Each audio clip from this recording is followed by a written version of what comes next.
Good evening. Welcome to the City Council meeting of Monday, April 8th. Madam Clerk, would you please call roll? Yes, thank you, Vice Mayor Hiscott. Ms. Conley? Here. Ms. Flynn? Here.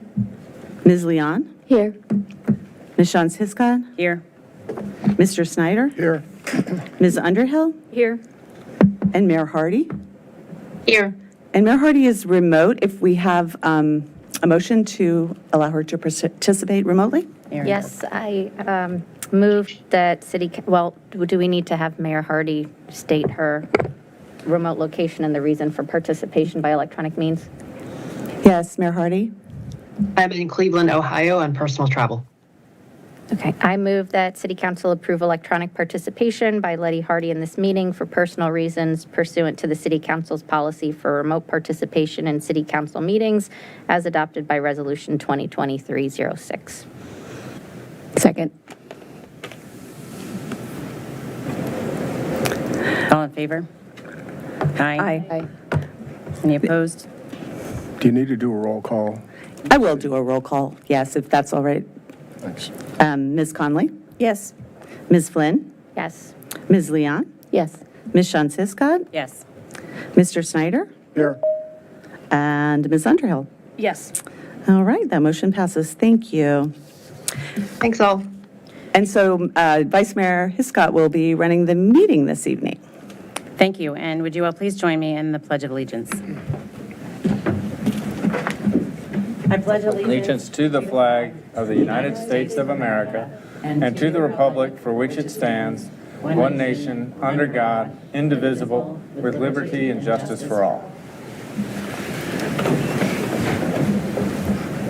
Thank you. April is the month of proclamations, and we're very glad to have several incredibly key proclamations here this evening that express the sentiments of Falls Church City. We have 6, and we're going to each take a turn up here on the dais reading them out. So we'll start with Aaron.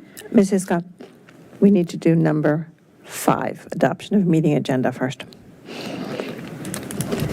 Okay. Would anybody like to make a motion of adopting our meeting agenda? I move to adopt the meeting agenda. Second.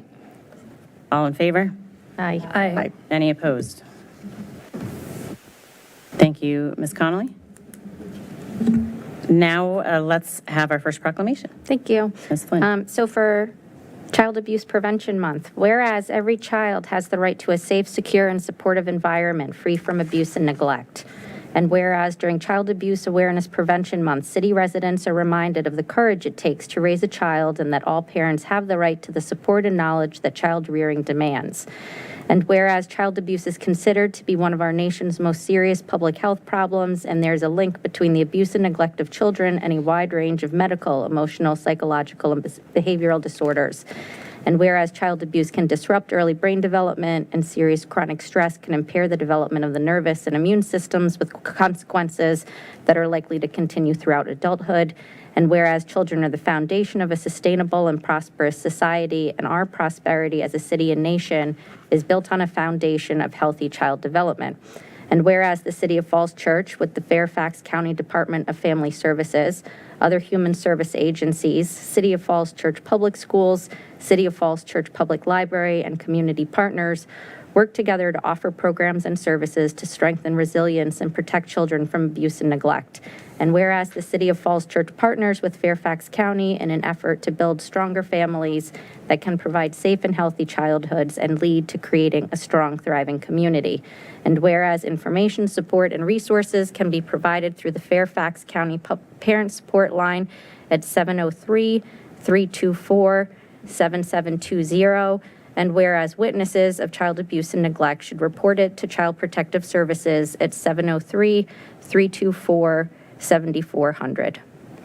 Now, therefore, I, Debbie Hiscott, Vice Mayor of the City of Falls Church, Virginia, do hereby proclaim the month of April 2024 as Child Abuse Prevention Month in the City of Falls Church, Virginia, and urge all to recognize this month by dedicating themselves to the task of improving the quality of life for all children and families, thereby preventing child abuse and neglect and strengthening the communities in which we live. I believe we have Ms. Adams here, if you would join us in receipt of this proclamation.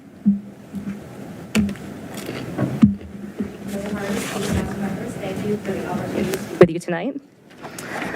I'm Katie Adams. I work at Connect Our Kids, a Falls Church City-based nonprofit whose tools connect kids and families in the child welfare system to their extended families and community support. We are proud that our tools are used by the Fairfax County Department of Family Services to serve families and children in need of support. The U.S. Department of Health and Human Services Children's Bureau, in its Child Abuse Prevention Resource Guide, reminds us that the most effective prevention efforts work at the community level, strengthening the family's social network and utilizing that network as a source of support. The CDC's report on child abuse and neglect prevention tells us that social isolation is a major risk factor, and that family environments and social networks consistently emerge as protective factors. One of the things that makes Falls Church City such a wonderful place to live is that its size enables us to build strong community ties. As individuals, we can make a big difference by reaching out to families and making a concerted effort to include them in our neighborhood social networks. We can also all work to normalize parents seeking help when they are stressed. We encourage the Falls Church City government to include in its information about child abuse awareness and protection the direct link to Fairfax County's parenting education programs to make it even easier for parents to find the resources they need. All of us at Connect Our Kids are proud to play a role in keeping Falls Church City and Fairfax County kids and families connected to support that is protective and healing. And we are grateful for the city's attention on the issue of child abuse and neglect. Thank you. Thank you. Would you please join us up here for a photo and a receipt of the physical proclamation? First is And Dana Jones and Leslyn Barrow from our Housing and Human Services Department will also join you. fantastic. And thank you all for the Pinwheel Garden. We hope everyone will go and take a look at that today, and thanks for your work as well.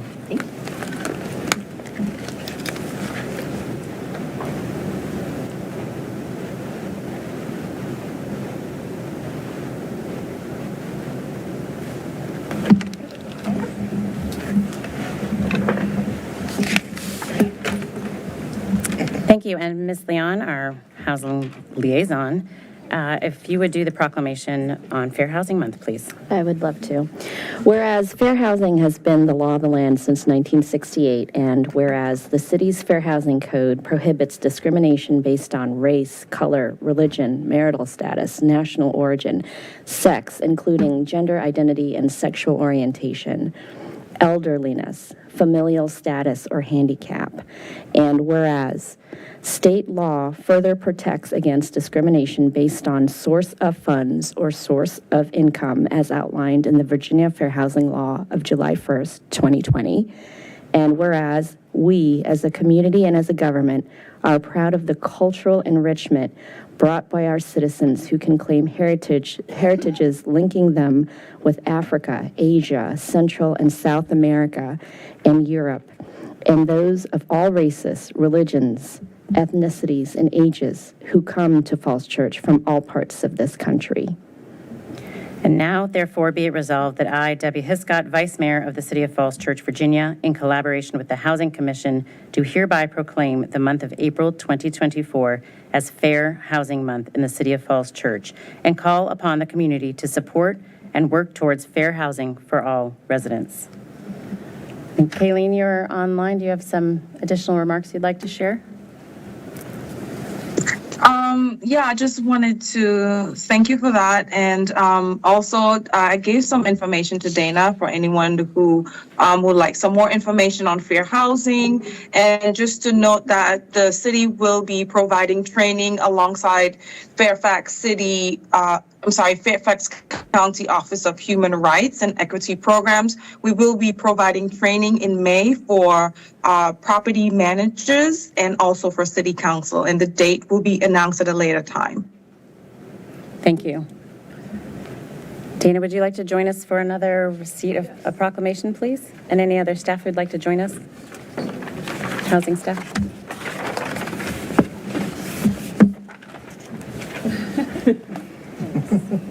interesting night for you all. Thank you for all your work. And you can Thank take a picture you. of Kayleen on the screen. We should turn.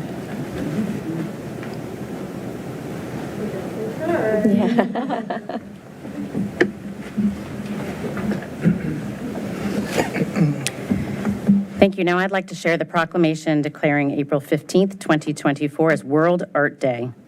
Whereas World Art Day is an international celebration of the fine arts, which was declared by the International Association of Art in order to promote awareness of creative activity worldwide. And whereas through public art, local history can be uniquely celebrated, thereby illuminating a city's past and connecting it to the present and to the future. And whereas the City of Falls Church values art, as evidenced in Enhancing Falls Church in the public art section of the Community Character, Appearance, and Design chapter of the city's comprehensive plan. And whereas the city's vision and guiding principles for public art includes commitments to the community, artists as contributors, storytelling, equity, and the natural environment. And whereas the benefits of public art span all economic, social, cultural, and health facets of the community. And whereas on April 13th, 2024, the city will celebrate World Art Day by highlighting local art found in the community by partnering with local art organizations across the city. Now, therefore, I, Debbie Hiscott, Vice Mayor of the City of Falls Church, do hereby proclaim April 15th, 2024 as Falls Church World Art Day in the City of Falls Church and encourage residents to celebrate art found in the little city. Do we have anyone here to accept? Yes, Ariadne O'Toole from the Arts and Humanities Council. Fantastic. All right. Thank you for joining us this evening. Thank you so much. Thank you to Vice Mayor Hiscott and Mayor Hardy, who's joining us remotely tonight, and also to Ms. Underhill for her support on the Arts and Humanities Council. I'm a member at large. My name is Ariadne O'Toole, and I'm proudly helping Mary Sellers, also another member at large, organize this event for Saturday, the 13th. We're really eager to see as many people as possible come and attend. The New York Times recently published a piece about urban art, and in the City of Falls Church, we've already done so much to grow our collection of public art. The article noted that public art can be a tremendous engine for economics, but also to create a wonderful place for people to live. And so thank you all for supporting art, both public art and performing arts in the community. I hope to see you there. We'll be at the farmers market, and there'll be events at the city throughout the day. Thank you. Thank you. Would you please join us up front in accepting the proclamation?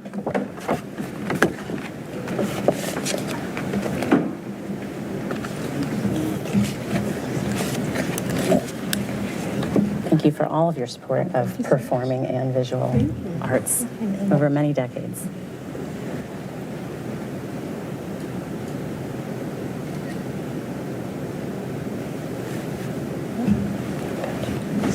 Thank you. Thanks for coming.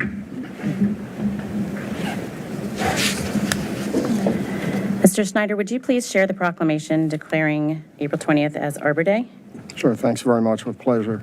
Whereas the City of Falls Church is known for the beauty and appreciation of its many native trees and plantings, and whereas on April 25, 1892, the first observance of Arbor Day in the Commonwealth of Virginia took place in Falls Church at the old Jefferson School, organized by the Village Improvement Society, and whereas each April since 1974, Falls Church has held a citywide celebration of Arbor Day, encouraging all community members to plant and care for native trees. And whereas the City of Falls Church has been designated a Tree City USA by the National Arbor Day Foundation for 46 consecutive years, the longest in the state of Virginia. And whereas trees release oxygen into our atmosphere while reducing carbon dioxide, provide habitat for wildlife, reduce the erosion of soil by wind and water, filter pollutants before they reach our waterways, and reduce heating and cooling costs by moderating temperatures.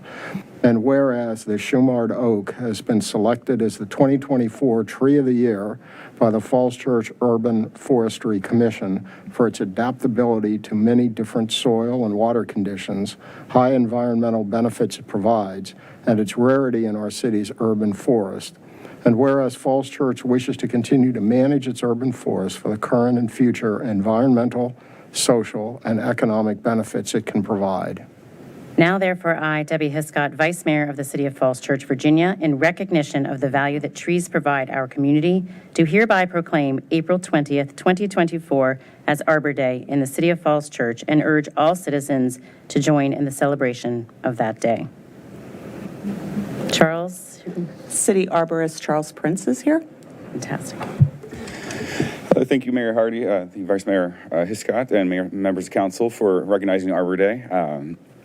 It's a tradition that began in 1892. I'm pleased to invite the mayor, the city council, and the Falls Church community to join us in our Arbor Day celebration to celebrate our 46th Tree City USA. We'll be at Oak Street Elementary School this year at 1 o'clock. Well, we should have some speakers lined up. I'm working on that right now as we speak. And we'll be planting the Shumard Oak for the Tree of the Year. Additionally, in addition to Arbor Day, we're doing Forest Fest this year in Crossan Park, Friday, April 12th from noon to 3, and Saturday, April 13th from 10 a.m. to 2 p.m.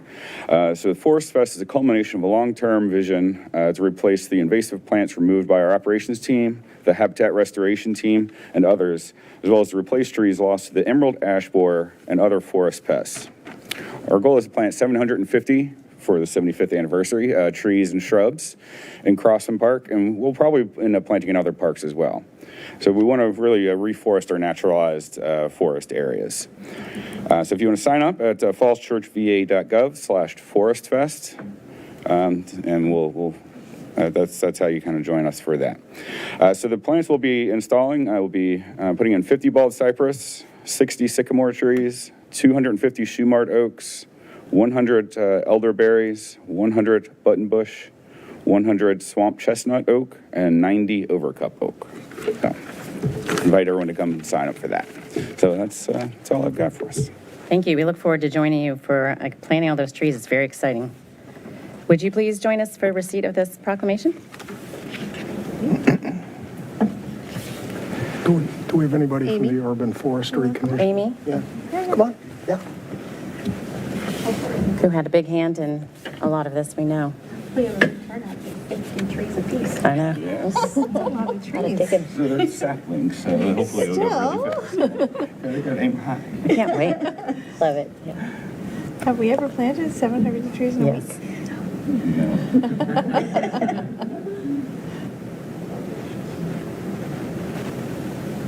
Amy, would you like the sticker?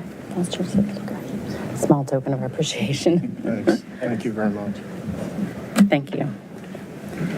Ms. Connolly, would you please read the proclamation on Dark Sky Week?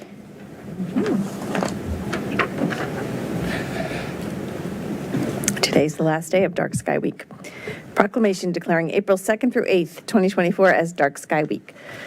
Whereas the aesthetic beauty and wonder of a natural night sky is a shared heritage of all humankind, and the experience of standing beneath a starry night sky inspires feelings of wonder and awe and encourages an interest in science and nature, especially among young people and out-of-area visitors to Virginia's local communities.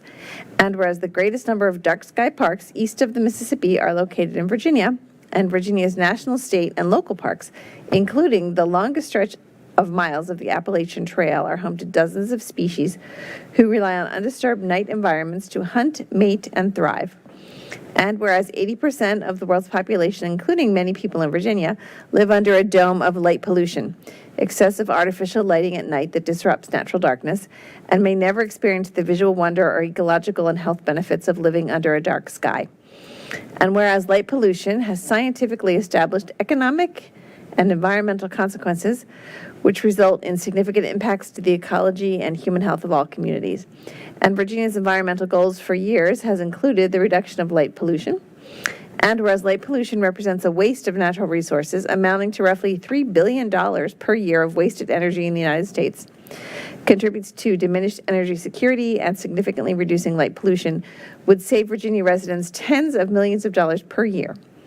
And whereas the Dark Sky International is a globally recognized authority on light pollution and has created International Dark Sky Week to raise awareness of light pollution and provide free education, resources, and solutions to the public to encourage the protection and enjoyment of dark skies and responsible outdoor lighting. Now, therefore, I, Debbie Hiscott, Vice Mayor of the City of Falls Church, Virginia, do hereby proclaim April 2nd through 8th, 2024 as Dark Sky Week in the City of Falls Church and urge all to celebrate the pristine and undisturbed dark skies throughout the Commonwealth and take a moment to ponder their role in protecting this valuable resource and connection to the environment now and for future generations. Steve? This proclamation was requested by the local Dark Sky Friends Group, and Eileen Craigie is their leader, and she was unable to attend tonight, but I will make sure that they get this proclamation. Or perhaps we could tie it into our next one as well, since it has environmental importance. And lastly, for our proclamations for this April 8th meeting, Justine. Whereas Earth Day was first celebrated on April 22nd, 1970, to inspire Americans to take action against the deterioration of the environment. And whereas Earth Day has become a global movement marked by more than 1 billion people every year as a day of action to change human behavior and create global, national, and local policy changes. And whereas the latest report from the United Nations Intergovernmental Panel on Climate Change details how coordinated efforts to scale up renewable energy sources, overhaul transportation systems, restructure cities, improve agriculture, and pull carbon from the air could put the planet on a more sustainable path while improving living standards around the globe.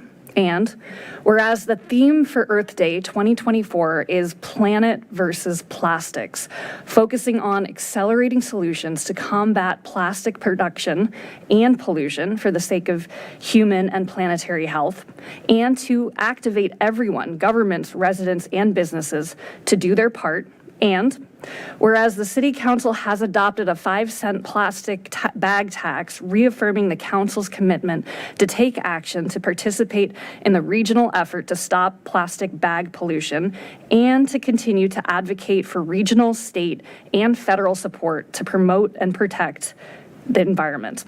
And whereas achieving these goals will require continued commitment to a reduction in the use of plastics, and whereas addressing plastic use reduction promotes a cleaner environment, a more prosperous economy, and positive economic development.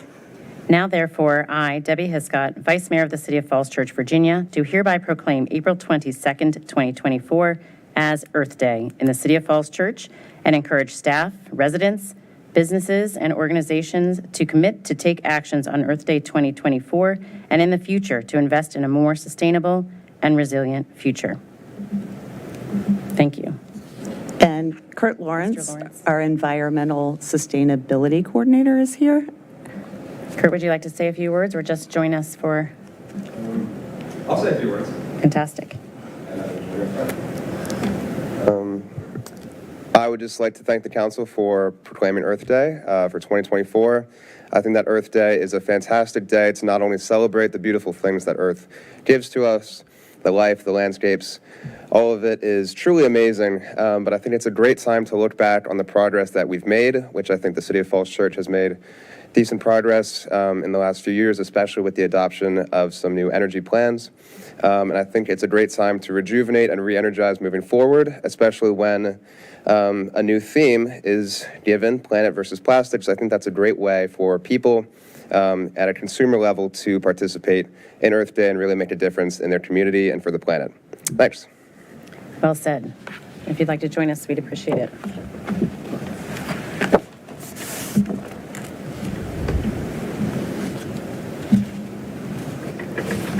Amy or anyone else want to join us for this as well? ESC, Urban Forestry and ESC member. Thank you.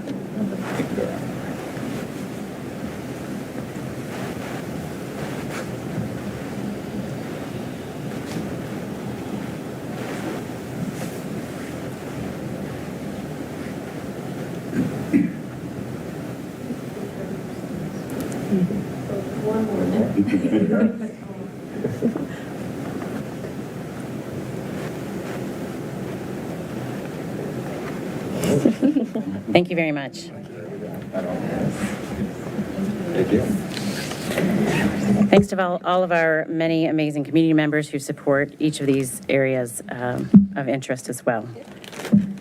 Madam Clerk, are there any new board and commission members to receive oaths of office this evening? I don't believe so, unless I can't see them. Thank you. Okay. And then let's move forward to the receipt of public comments. Yes, would you like me to review the written comments received since the last meeting? Yes, please. A summary of you. written comments would be great. Regarding the budget, Nicholas Benton, editor of the Falls Church News Press, asked the schools and general government to publish a weekly ad under contract with his newspaper. Diane Bartley and Andrew Miller, 331 James Street, supported Nicholas Benton's request.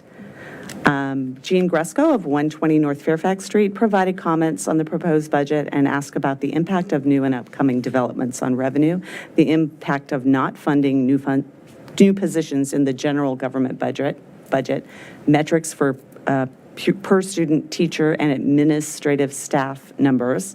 He asked about 6% pay increases as related to a compensation study, the impact on current taxpayers of funding projects in the CIP rather than debt financing, and asked for a net decrease in real estate tax rates.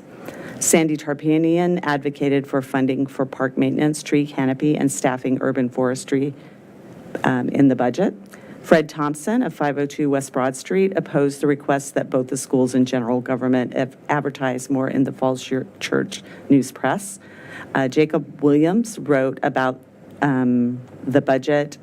He liked that it addressed a lot of transportation issues, but said it could be better if it employed low-cost improvements to bike and pedestrian infrastructure, and also advocated for imposing a commercial and industrial tax to fund transportation improvements. In other comments, Stephanie Amoroso provided comments on the recent survey regarding art in the city council chambers and said tax money would be better used to address traffic safety and road maintenance than to replace the current art in council chambers. Sam Butler asked for more stewardship of public properties with more community involvement and increased urban forestry staff. He asked that home occupations be allowed on residential streets, and asked that housing be built that sequesters carbon in the walls, and he provided some examples of that. Marty Reserve provided background on past development discussions regarding the current property yard site and asked City Council to focus on the important services provided by the property yard facility and staff and the difficulties involved in moving it when discussing the property. Dave Rifkin of 126 Whittier Circle asked for sidewalk repairs in his neighborhood. And Joseph Shirizzi asked the City Council to adopt an invasive plants ordinance to address particularly invasive bamboo. Thank you. Now may we have receipt of public comment? Are there any public comments this evening? There are. We have one public commenter who's joining us remotely, Evelyn Yoon. Are you online, Ms. Yoon? Oh, there she is. Yes, I am. And we do have, I'll remind everybody that we have a 3-minute limit on public comments so that everybody may be heard. And for those online, I'll let you know when you get to having 30 seconds left. Thank you.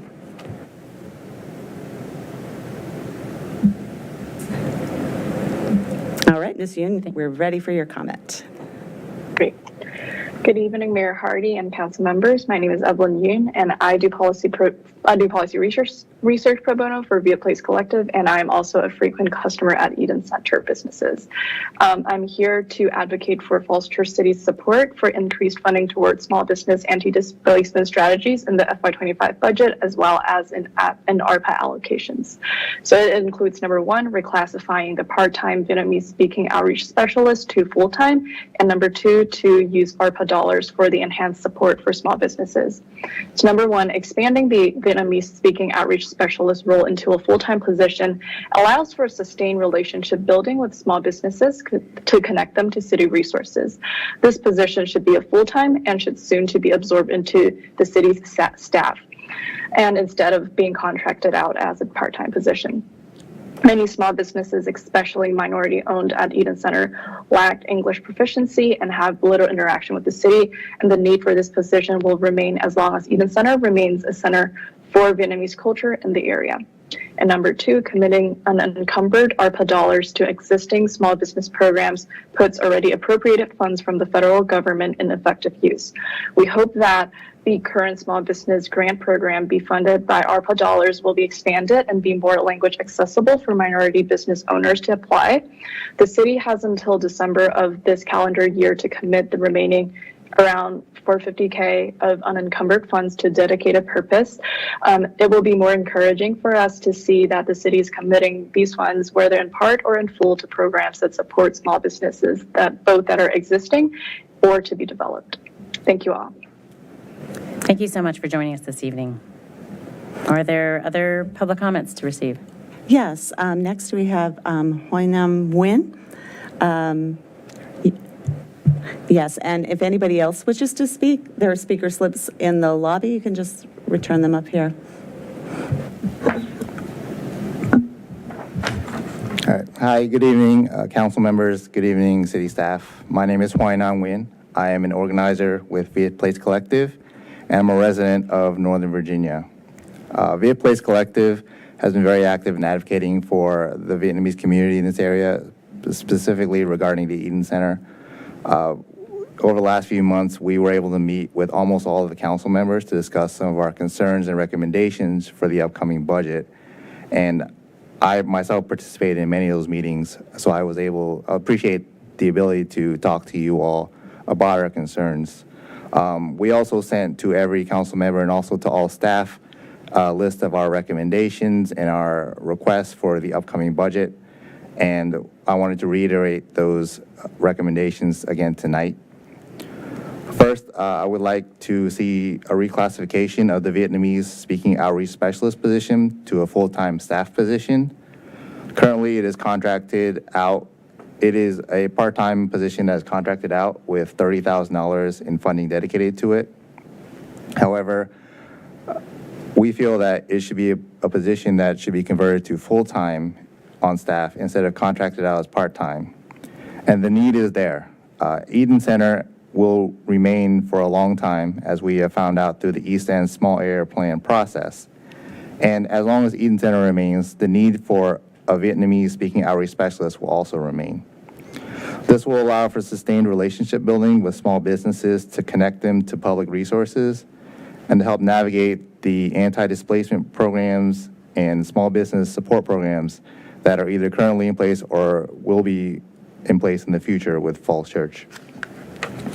Many of the small businesses at Eden Center lack English proficiency and have little interaction with the city. And this position will help with that. And not only on a part-time basis, it'll be able to help full-time all year round. The second point I'd like to bring up is using ARPA funding to enhance support for small businesses within the city. So there are several recommendations we have for this funding, including expanding the Economic Development Office, EDO, piloting and expanding small business grant programs, and other ways to contribute to small businesses, not only the ones who are Vietnamese speaking or English language, who don't have English language proficiency, but to all small businesses in the city. Our community is not looking for handouts. We're asking for grants to be established that would benefit these businesses and would allow for qualifying businesses to apply for funding. And we request that the City Council and City staff work with the EDA to implement ways to support Vietnamese small businesses and all small businesses across the city. Thank you. Thank you very much. And that's our last speaker signed up for this evening. Thank you for coming out this evening. We appreciate it. Our next item on the agenda is our Urban Forestry Commission Annual Report. Ms. Crumpton?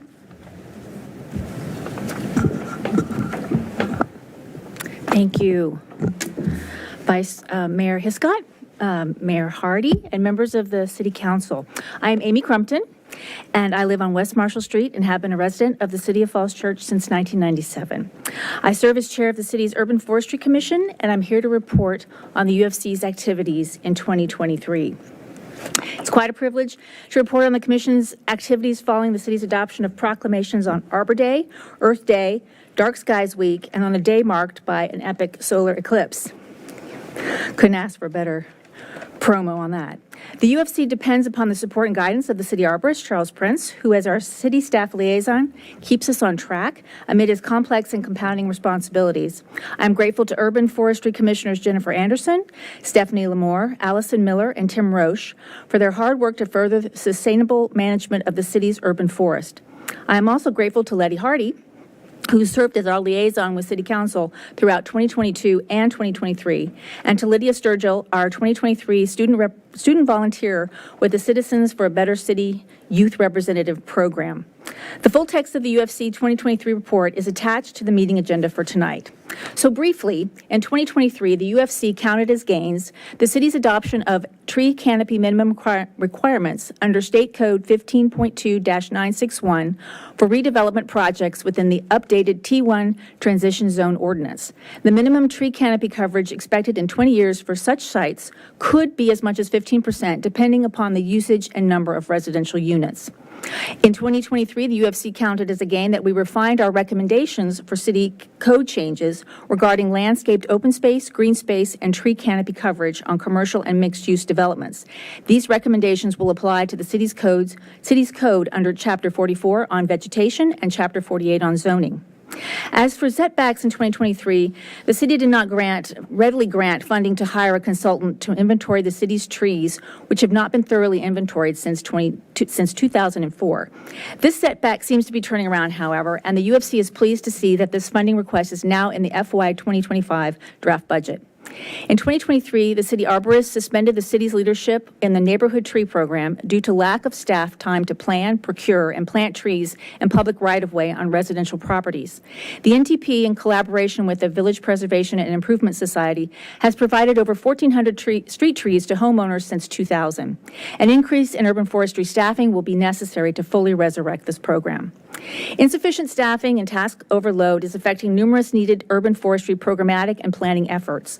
Updating public resources, for example, the Urban Forestry Grading Plan Guide, the Streetscape Management Plan, the city's website even, making changes to the city's municipal code, and developing an urban forestry management plan as required under the city's comprehensive plan, all require significant staff time and public engagement. These efforts must take place concurrently with daily urban forestry management tasks, which is extraordinarily difficult with a staff of only 4, including the city arborist. In 2013, the Urban Forestry 5-year strategic plan recommended 6 personnel at a minimum. So in 2024, the Urban Forestry Commission priorities will be to continue to urge council to support the city arborist's request for new funding to hire an urban forestry maintenance worker. While we are pleased that such a new staff hire is in the draft FY 2025 budget, we further recommend that future funding be found for an urban forestry crew leader, as well to bring the staffing level to 6. We will continue to support the city arborist FY 2025 request for funding a tree inventory and remain hopeful that that funding commitment will come through. We will continue to shepherd our recommendations for changes to the city's code regarding landscaped open space, green space, and tree canopy coverage on commercial and mixed-use developments. These recommendations will be forthcoming through a staff report. We will also recommend exploration of soil profile rebuilding as a technique with potential for improving landscape conservation after construction. The UFC already has submitted a descriptive memo on what, where, and how of this practice to the city arborist for his use in staff discussions as to its feasibility for the city. In addition to our priorities, the UFC will take on some new initiatives in 2024, including contributing to green building design standard discussions as that issue arises. Our most pressing initiative, however, will be to move development of an urban forestry master plan along by drafting a scope of work and funding request to submit to council for consideration in the FY 2026 budget. UFC is very encouraged that City Council recognize the importance of an urban forestry management plan for guiding the city in achieving its environmental sustainability goals. The UFC looks forward to a productive 2024 and to working with our new City Council liaison, Aaron Flynn, as well as our new Planning Commission liaison, Sharon Friedlander. We also look forward to all of you who can join in planting trees during Forest Fest later this week, and Mayor Hardy and Vice Mayor Hiscott, members of the City Council, thank you for your support of the Urban Forestry Commission and for your time this evening. Thanks to you, Amy, and to all the volunteers on Urban Forestry Commission and to our staff supporting them as well. Our next item on the agenda is the Environmental Sustainability Council Annual Report. We are actually going to postpone that report. Our chair was stuck in eclipse traffic, far, far away. And so we're going to push that out probably to the 29th, but we'll be sure to post that in plenty of time. Next on the agenda is the report of our city manager. Mr. Shields? Thank you, Vice Mayor Hiscott, members of council. Just a couple of things to report on tonight. First, I'd like to start off with congratulations to Rachel Kendall, who was selected by the Employee Review Board, which is a citizen committee appointed by the City Council, who has among its responsibilities of selecting the Employee of the Year from a list of nominations. We'll have an event on April 24th with the City Council, so we're looking forward to that celebration, but just wanted to thank Rachel for her wonderful service at the Aurora House and her great leadership of the really important work that happens at the Aurora House every day. Second, I want to note that our annual community profile, which our Department of Planning and Economic Development puts out every year, that has been posted on the city website. If you go right to the homepage, you can find a link to our annual community profile. This is put together as a summary. It's meant to be a useful guide for our community members or visitors to the city, just to learn in a nice, concise document some key facts about the city and key things that are happening in the city right now. So Zoe LaRive is our principal author of that report. I want to thank her for that report and refer it to everyone's attention. At the West Falls project, Hoffman was required, as one of their amendments to the comprehensive agreement, to put a mural. We were speaking earlier about urban art, having a mural on the big blank wall of the garage. They had a proposal for a mural. It went through 2 reviews with the Arts and Humanities Council. The Arts and Humanities Council has given their seal of approval to it, and so with that action, Hoffman now is planning to proceed with the commissioning of the mural, and we hope to see it going up in the coming weeks. So I wanted to note that. And then the last thing I will note for the public's interest, we are starting the WNOD Trail Crossings project. You see the signs up on the street right now. And the contractor will be starting the project at Great Falls and at Little Falls. Those are the first 2 streets that will be done. The purpose of the project is to promote safer crossings of the trail and our public streets. It will narrow the streets at the trail, improve lighting at those intersections, improve the landscaping and overall aesthetics of those crossings. We will be installing 4-way stops at all of those intersections except Great Falls and at Little Falls. In other words, we will be installing 4-way stops at Oak Street and Spring Street, and I feel like there's one more. I think at Little Falls as well. So those 3 will have 4-way stops, but Great Falls will not, and West Street will not, and Grove will not. Sorry for that diversion, but that is part of the project. And I will just take the opportunity to note that this section of the WNOD Trail was the City of Falls Church section in 1974 was the first section that was open to the public for pedestrian and bicycle traffic. And this section of the trail was also the first dual trails part of the WNOD. So the city has led in those 2 areas. This project also will align the pedestrian path and the bike paths so that those will flow right through the street intersections in a smooth way, and all those little yellow bollards will go away at the end of the project. So ask for the public to bear with us as we go through the construction. It will go through the summer months. The trail traffic will be kept open at all times, but there will be intermittent closures to the vehicular traffic across those intersections. I'd be happy to answer any questions. Thank you, Mr. Shields. Any questions from council? I believe Mayor Hardy has her hand up. Mayor Hardy. Hi, all. Sorry to miss you all. I'm happy to let other people go first if people in the room have any, but I'll jump in. You're the first to raise your hand, so go for it. Thank you. Mr. Shields, on the W&OD crossings, that's great that we're finally going to get to those crossings improvements. Given that the four-way stops will just be new behavior that we're expecting of both pedestrians, cyclists, and cars, I think more public education will probably be helpful so that people know how to behave at those new crossings. So while we've got some time during the construction, let's increase public education about that. And then I want to respond to the two sets of public comments. On the ones that we've gotten from the Viet Place Collective, could staff refresh our memories on how much money was given out as part of the ARPA small business grants?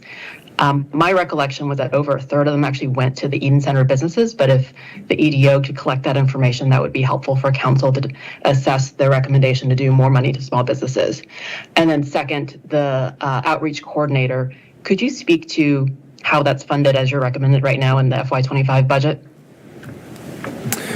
So it is funded, I'll start with the second question. The Vietnamese Community Outreach Coordinator is intended in the budget as a contracted position. It's funded with $30,000 per year. It is the intent that that would be a sustained funding source, so kind of built into the operating budget and carried into the future. That is the intent. We did think of this as a contracted position in order to get expertise. When we were having some of the outreach with the East End Area Plan, we did speak with a number of individuals who provide these services. They were more interested in doing this on a contractual basis than as a full-time or part-time position with the city, and so that helped inform our thinking on it as well. Our intention was to advertise it and have members of the community join with the city in reviewing applications that come in for entities that could provide this service to the city. The intent also was that this service would serve all departments of the city that have any projects that are happening at the Eden Center or have important communications that we want to have with the Eden Center, just to help break down any barriers that might happen or any misunderstandings that can happen in government business communications. That was the intent. Got it. So it's good news that we're getting sustained funding on it as recommended by you. I don't know if our public commenters are still with us, but perhaps we can share with them the job description for the role posted so that if they have input on the scope of what that role could do, that might be helpful. We can certainly do that, yes. Great, thank you. And then my third item, I'm not sure if Ms. Crumpton is still in the room from the UFC, but I appreciated getting the UFC annual report. I had the pleasure of being their liaison for a couple of years. A request for staff, because I know this has been a continued request from both Urban Forestry as well as Urban Forestry Commission. So they've talked about the staffing levels for UFC, and I think repeated the request for both the maintenance worker and the crew leader. Could we get a view, maybe as part of the budget questions, of what staffing has looked like in Urban Forestry? When I looked back through the budget Q&A that just got published in the packet tonight, we are increasing 40 FTE since FY22. I think a good number of them actually are from Public Works. And so I think I'd also be interested in how the Urban Forestry requested items fall within the Public Works items, given that we have added a lot of staff. I mean, a 20% increase in staff of 40 people is pretty significant in 3 budget years. And so it's not that we haven't been making investments in staff so far, but clearly there's many other competing priorities as well. And then a question maybe more for Urban Forestry to take up. As the new liaison to the NVRC, one area that could be an area of opportunity is actually some coordination on regional tree canopy surveys. I'm not sure if there's good technology that makes sense to do one locality at a time. So if either Ms. Crumpton or maybe Ms. Flynn as the new liaison could take back to Urban Forestry discussion of whether it makes sense to look at tree canopy surveying across all of Northern Virginia, that might be something that NVRC could potentially take on as a project for the entire Nova region. So more of an idea. I'll just respond briefly. Appreciate that suggestion, and for the question, we will be prepared for that prior to or at the April 15th work session on the budget. Great, thank you. Thank you, Ms. Hardy. Is that it from you at the moment? Yes, for now. Thanks. Okay, Ms. Flynn? Thank you, and thanks for Urban Forestry Commission and your annual report tonight. Just in response to the mayor's comment, I I also serve as the liaison to the Chesapeake Bay Policy Committee for the Metropolitan Washington Council of Governments, and they are actually taking up regional tree canopy goals this year, and shared the draft report at our January meeting, and will be presenting that, I believe, to the Board of Directors.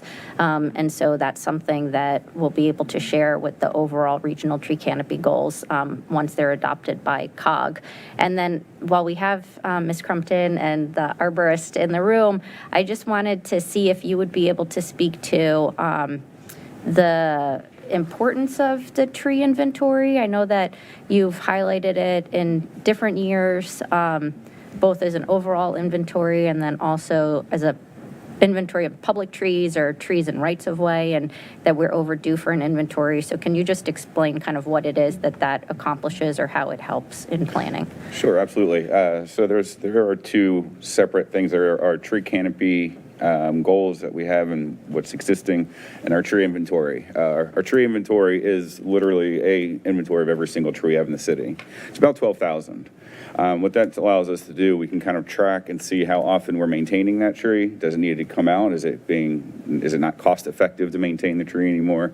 What's the safety record? How many times has it failed? These are all things that you take into consideration when performing urban forestry tree work. Because it's not like the middle of the woods where if a tree falls down, everything's fine. We need to make sure that we're providing safe community for everybody involved. And sometimes I rely on a lot of my institutional knowledge. I've been out and pruned that tree 20 times in the past 10 years, or oh no, we've never pruned this tree. But having the inventory will allow us to have that history, so if someone else comes in, they can instantly look at that tree and they don't have to have me out there on their shoulder saying, no, this is the history of this tree. And so this will provide the solid work history and the background for each tree that we have in the city. Thank you. Any other comments? Mr. Schneider and then Ms. Leon. Sure. Thanks very much. It's really a request of the city manager. So the governor released a lot of veto messages recently, including the budget, and I'm wondering if there's an initial read. There's a legislative committee meeting tomorrow, and unfortunately, we have a lot to talk about. But I do want to just make this comment that apparently in not fully funding the Metro request, the governor has not only turned his back on Northern Virginia, but he's turned his back on the entire Commonwealth, because transit in Northern Virginia provides $1.5 billion a year to the rest of the state for teachers and police officers and other essential needs, about 5% of the General Assembly budget. And the governor appears to have taken negative action toward fully funding Metro. So I would ask Cindy to make any comments at this point, recognizing that we're going to get into a lot more detail during the legislative committee meeting tomorrow morning at 8:30, I think it is, right? Correct, 8:30 tomorrow morning, Legislative Committee, and yes, there will be a lot to discuss. On the bill front, he has till midnight tonight to act on bills, so we'll be following up on that. As it relates to the budget, this afternoon at 1 p.m., the governor did hold a press conference to provide his budget amendments back to the General Assembly. He has about 233 budget amendments out there. I sent, after this council meeting started, the press release and the link to the video and the presentation slides, because they were just released, so you'll have those in your inbox after the council meeting. No tax increase, no tax decrease. That's the compromise that he has with the General Assembly. There are some, what appears to be favorable things in terms of 3% teacher pay, $21 billion more money in K-12, some increased money for Medicaid, disability waivers, behavioral health. Those are sort of the positive things, but they haven't posted all the amendments, so the devil will be in the details, so it will still need to review. The piece that Mr. Schneider is referencing in terms of the WMATA funding, if you look at slide 2 and then slide 30, the reference is that the governor fully funded the WMATA funding state share. However, when you look into the details in the slides on slide 30, he is proposing that 98 million of that state share come from funding already awarded in FY22, That was part of the covering COVID revenue shortfall, and for which we've already, all localities have used for transit in the meantime. So what is new in the budget for WMATA is only in FY26 and only $36 million. So you will see on slide 30 of the governor's presentation that it's authorizing $134 million in additional operating support. He's just granting permission to use money that's already been awarded to us in FY22 in the amount of $98 million.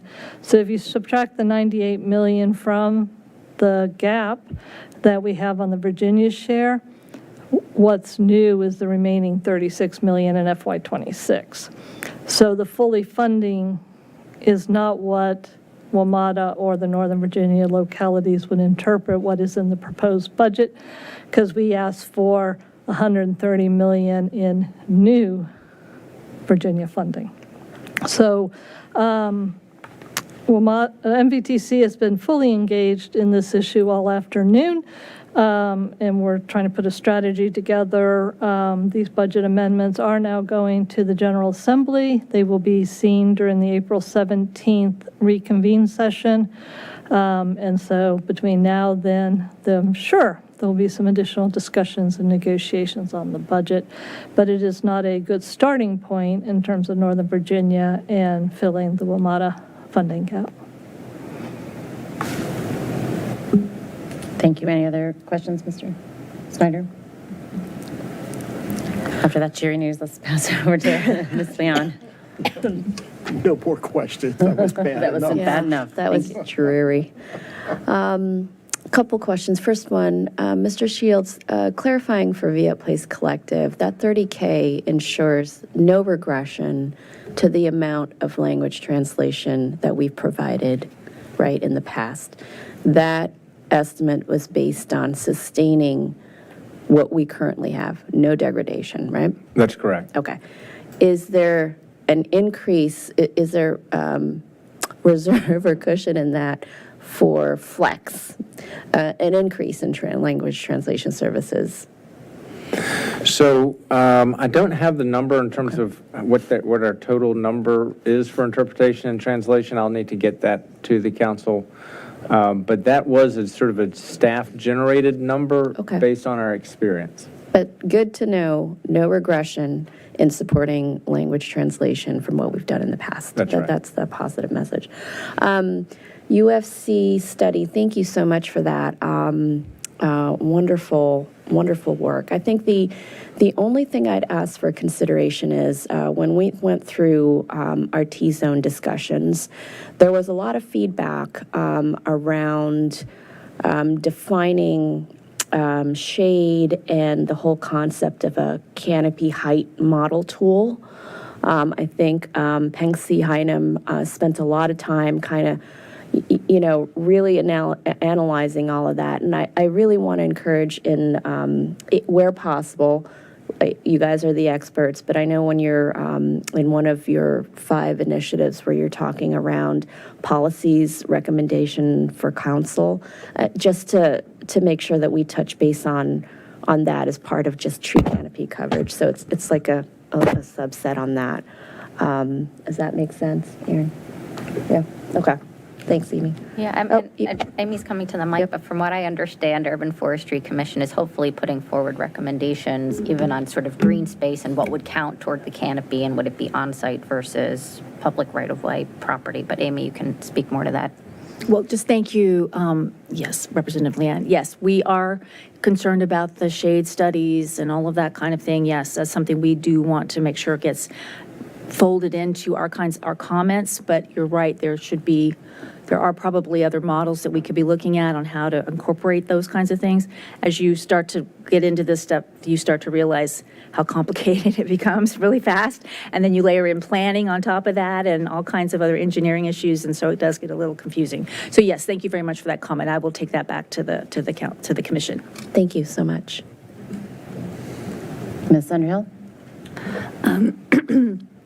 I received a report that there was a vehicle chase through a residential neighborhood this past weekend. I was wondering if there's any information that was available on that, or if you had heard anything. I'm not not aware of familiar. that. Okay. I'll follow up, see what I can find out. Thank you. It may have been Saturday night after about 11 o'clock, because I saw some of it down Little Falls Street, and our police, either partners or our own police department, seemed to be quickly engaged and on it. So I forgot about it until Councilmember Underhill raised it, but that's the time frame of it. Okay. Any other questions for the moment? Ms. Connolly? Since we have so much tree discussion, I have one quick question for either Mr. Prince or Ms. Crumpton.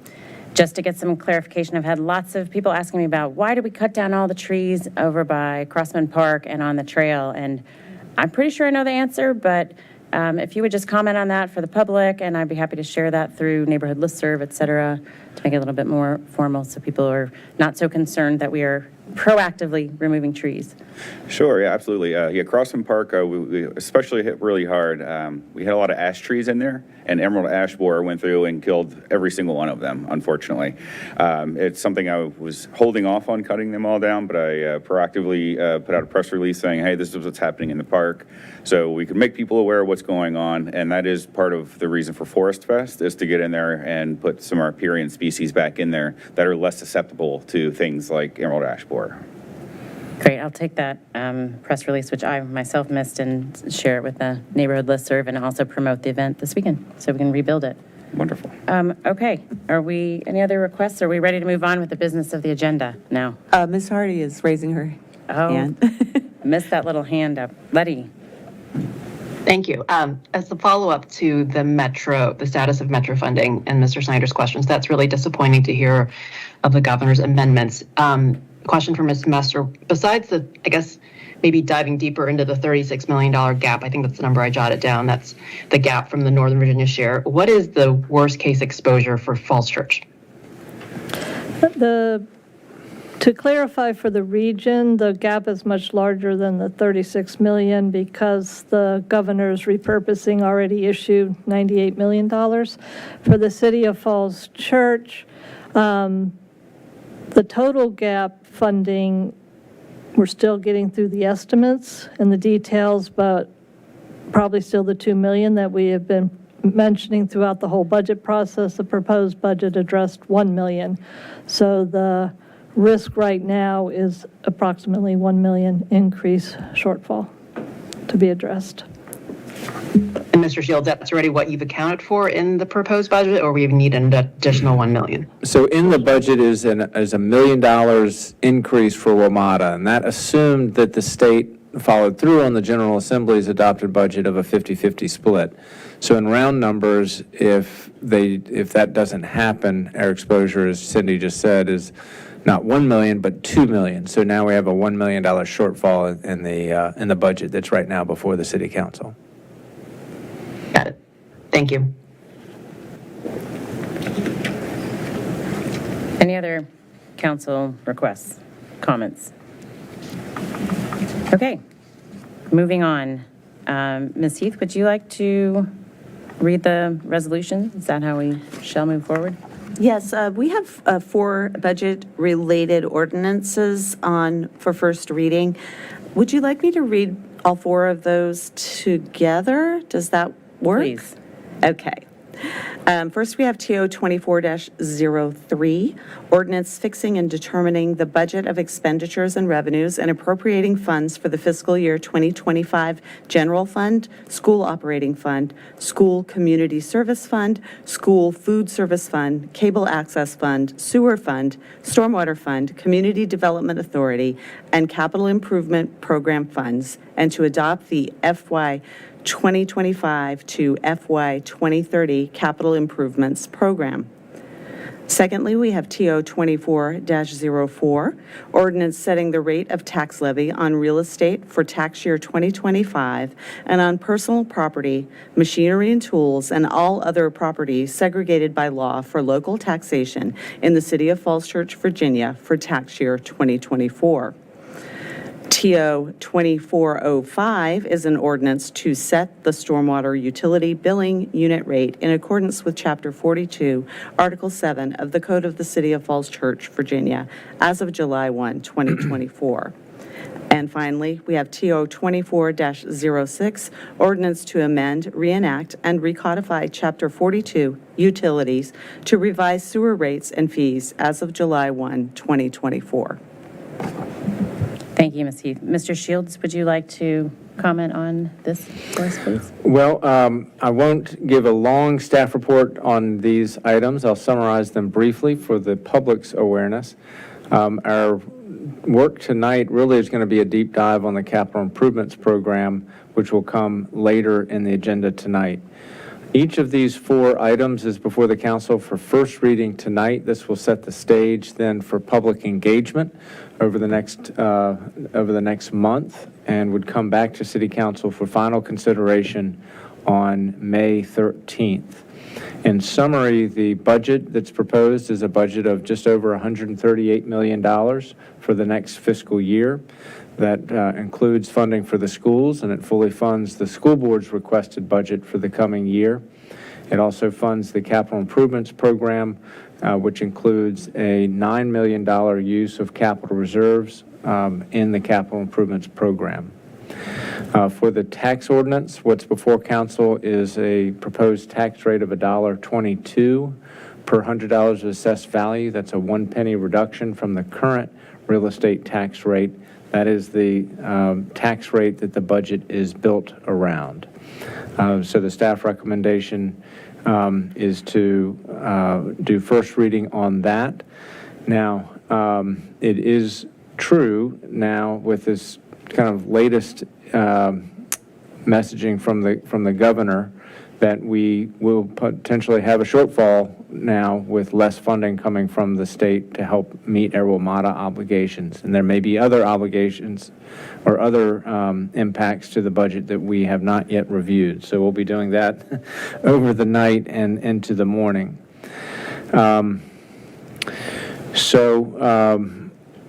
You know, what's before council is that first reading at $1.22. If the council takes that action, you can't go with a higher rate, you know, without starting the process over with a new public hearing and a new first reading. May I'll just pause and we'll sort of think about that for a moment as I provide a brief overview of the other items. Also included in that tax rate ordinance is setting the rate for the car tax and for business tangible.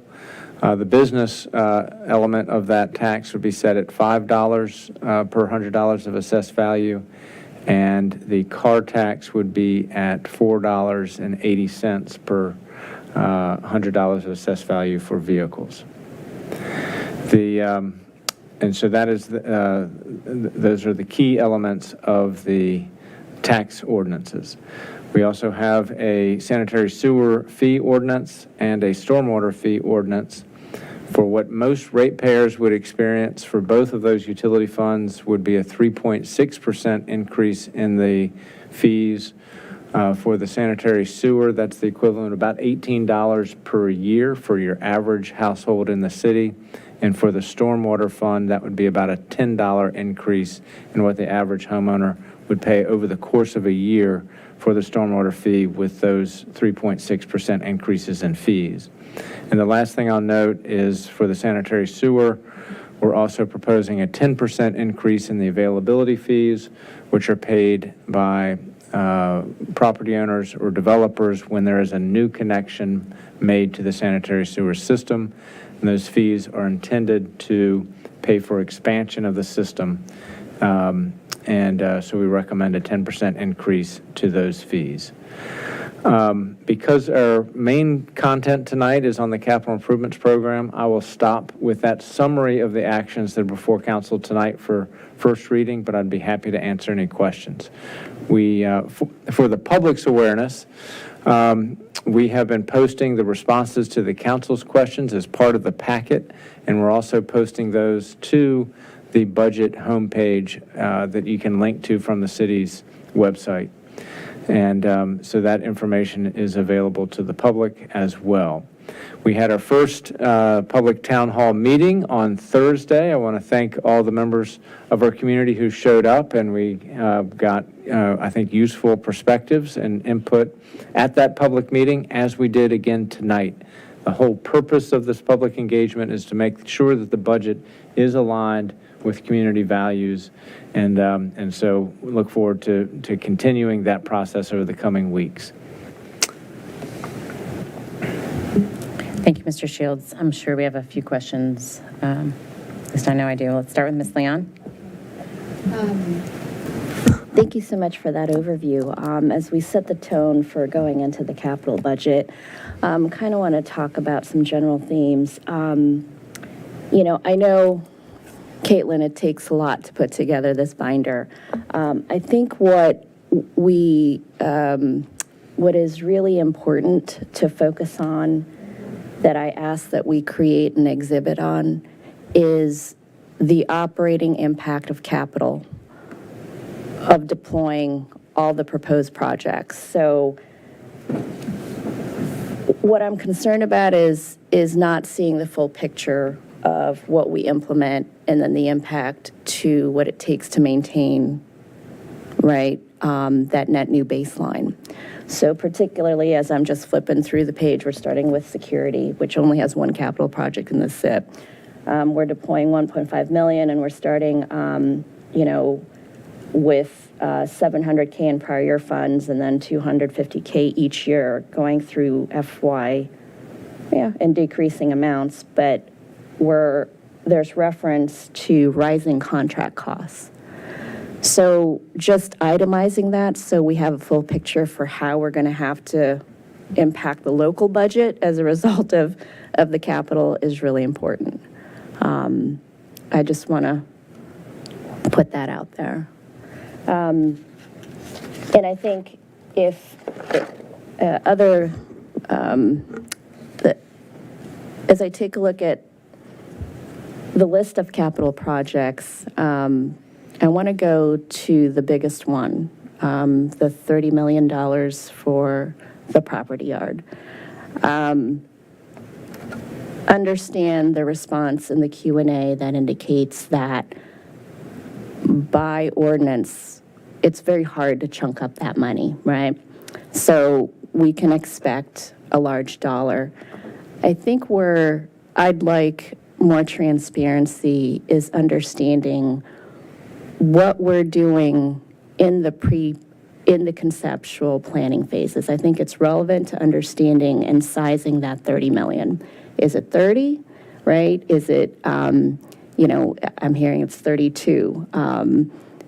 If you can address, Mr. Shields, right now, some insights as to what the end date for conceptual planning for the property yard is, what is the scope, what are the deliverables, that would be wonderful to hear if you're ready to address that now. Well, we could, Don't want to I'll put you on say the just spot. a couple of brief things, and we certainly have a lot more talking to do about this project. What we have tried to do is to lay out what are our requirements for the site. What do we need in order to perform the crucial functions that happen at the operations center? And that's sort of a key baseline that we need before we can engage with neighbors, with community on kind of what some other creative options will be. And so that's the sort of the discipline that we've taken so far, is to understand that. It's very similar to what the schools do with their capital planning, is that first how much square footage of classroom space do we need, cafeteria space? So they went through that requirements process first. As the sort of the cornerstone of the school planning process. And so we've done that initial step on the property yard. And we haven't yet presented that to the city council. We will do so. We look forward to sitting down just to go through that information, and then from there, think about what are the opportunities here. We do think that the age of that facility, and I think we also believe that we could use that land more efficiently. That So there's two big drivers to the project. One, to give a safe and productive home for the men and women of our DPW operations that do such crucial work for the city, to have a safe and good work environment so they can serve the community effectively. That's job number one. And then two, to configure our use of that land so we're using the land well and efficiently. And then potentially there's some opportunities where some of that land can be possibly put into other community uses or even public-private partnerships. That's sort of the second, further down the road discussion after we've first identified what do we need in order to operate effectively. So, here's my concern as I hear you speak. I support an investment in the property yard that is aging. But what's located there is also the homeless shelter. It's also where I go for recycling. So I want to make sure that we have a community needs-based input process. And I am not sure if we've asked the community, if I ask the Falls Church Homeless Shelter, if we've had conversations with them about this, the answer is no. So my, absolute support, right, we need to figure out how to better utilize that space to serve community needs. And I just want to make sure that we have the right mechanisms to get that input. And I'm worried we haven't done that, and we're throwing $30 million into a SIP that is coming forward to council. So that's also what I'm trying to reconcile. And as we go through the deliberations on this, right, I understand that we're looking to approve it, but as it's written, it is very skinny. To vote on and approve, something of that amount, it would be wonderful to see more substance than what's captured in the project description. It's actually mostly blank in the version that I have as of 3 weeks ago. So just need some help to carry me through a little bit more as the biggest ticket item on this SIP, and helping me understand from a transparency perspective, what is that 30 million? Where is it going? Is the allocation correct? Because right now it's standing in one bucket in 1 year. Let's be smart about how we structure that investment. And I agree that we're going to need more conversations, I think, other than just tonight on that largest one alone. Right. Other things, when it comes to staffing, my third question is, it was very hard in processing a lot, so it just might be me, but I'm trying to get clarity of the FTE asks that are coming forth in this budget. What is capital funded versus what is local funded? I think I read somewhere in one of the pages that there were only 3 proposed FTEs to be funded out of capital. Is that, did I misread? Maybe what we should do is, let's actually have the CIP presentation and then have the Q&A. Might be what I would recommend, because we're going to cover some of this information, and then we can have a good discussion from there. Would that be helpful? I'm perfectly okay with that. I just started throwing out questions. Yeah, let's focus our questions on the resolutions then of the ordinances. We have 4 first readings, and the request is to move to grant second reading. But I wanted to make sure that everybody was comfortable with Ms. Underhill. So I believe that our vehicle rate was $5 before, I guess, car prices went up. And then we lowered our tax rate for vehicles. Now that vehicle prices have eased a bit, and to give us a little bit more breathing room, it might make sense to bring our vehicle rate back up to $5 and then cut it later. But that would at least give us breathing room in that as we go through this budget process. Any other thoughts on increasing from $4.80 to $5, back to $5, Ms. Flynn? Yeah, I guess I had more of a global comment and question for the city manager. So in terms of the overall setting of the ordinances setting the various tax rates, I'm in support of a theme that's strengthening our foundations. I think as I campaigned, I talked a lot about making sure that we have core infrastructure in place to support the different growth that we've invited when I had conversations throughout the community, regardless of people's feeling on development, if they were sort of more anti-development, pro-development, ambivalent about development, they all wanted to ensure that we had, the infrastructure in place in terms of staffing, police, sewer, transportation to support everything that's going on and to kind of both improve conditions and make the environment overall in the city safe. I also heard a lot of comments about people feeling cost burdened, right? And feeling frustrated with the pace of delivery of projects in the city. And so I'm appreciative to see those sorts of, or that focus in this budget in particular, to think about kind of capacity and delivery of projects and how we may be able to quicken some of that in response to both public concern and public frustration. On the ordinances in particular, the work session where you introduced kind of the reasoning behind different ordinances, I think that I indicated that I'm kind of more interested in seeing potentially further tax relief, but I also struggle in reviewing this budget to find ways to do that, given kind of the essential services we're talking about in terms of public works, public safety, sewer, and what it is that the city may need in order to properly manage growth in a way that's fundamental to its sort of duties to its residents. So I guess that, and especially with WMATA kind of funding where it is too. So it brings me to two questions. One is, I think, there was interest overall kind of at these rates, setting them as ceilings and seeing whether we might be able to do more to bring the rates down as the budget conversations proceed. But given kind of what you know about the budget statewide as of today, when you did your recommendation to us, you put the real estate tax rate at 122, I guess assuming that the WMATA budget would come through. Are you comfortable with that 122 in terms of that as the ceiling, given what you now know, both in terms of the governor's budget and then also with how aggressive we may or may not have been in the revenue forecasts overall?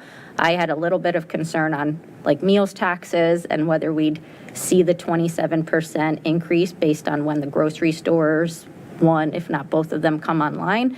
And I also had a little bit of concern on the 62% increase in projected revenues for the transient, like occupancy hotel tax rate, given that it assumes, successful bringing online of the project at West Falls Church and, occupancy of that hotel despite the ongoing construction immediately in that vicinity. So I guess my question to you overall is, are you comfortable with the rates that you were proposing and the real estate tax rate as the ceiling in particular at the 122 versus starting at a 123 based on what we know tonight? Am I comfortable? No. What would be comfortable based on everything else that's in the budget and what we know right now, at first reading, it would be better to adopt a rate that gives the council some flexibility.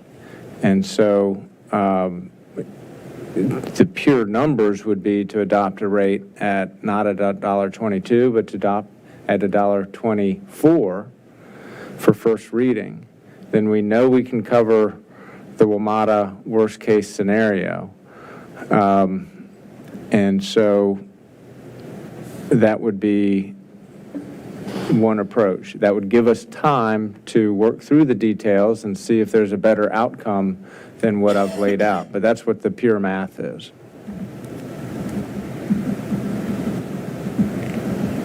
Ms. Flynn, you said you had a second question as well? No, well, it was kind of rolled into both the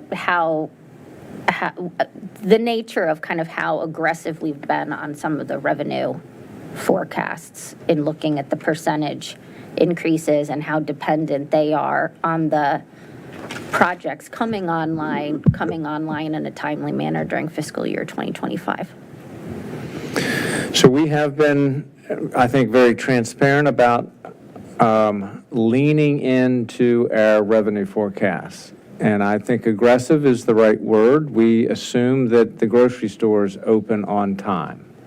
We assume that we didn't assume 100% of the restaurant space coming online, but we made assumptions about additional restaurant space coming online over the coming fiscal year. Not 100%, but significant increase of square footage. And I don't have the exact number in front of me right now, but we sort of took the last 2 years in particular experience where we have been shown to be too careful in our projections, and our economy exceeded our expectations, and much to the credit of the hardworking business people of the city who've been making that happen, and customers have been paying more, frankly, because of increased prices. All of those have resulted in higher revenues for the city, and we've been behind on that. So we've been trying to get more aggressive on those forecasts. And as a consequence of that, and when we spoke about this in the Budget and Finance Committee, kind of mentally, we need to be more prepared than we've been in the past for potentially having revenues not hit our targets in the future. And so that comes with it. So 27% meals tax increase, that's an aggressive number for the increase.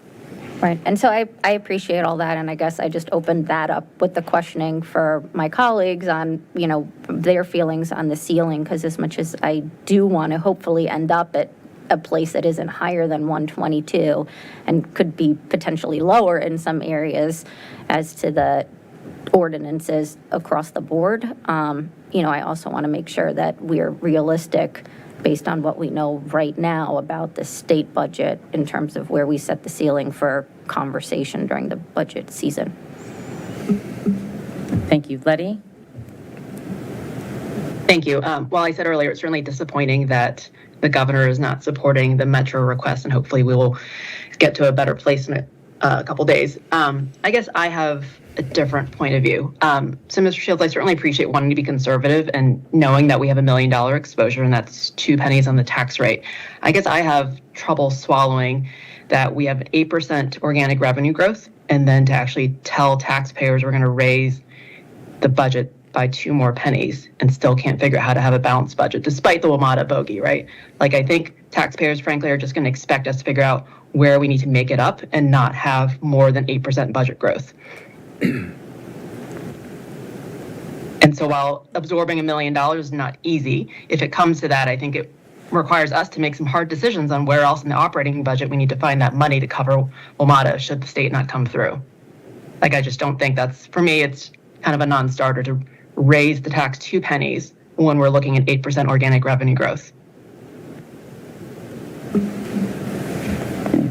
Caroline?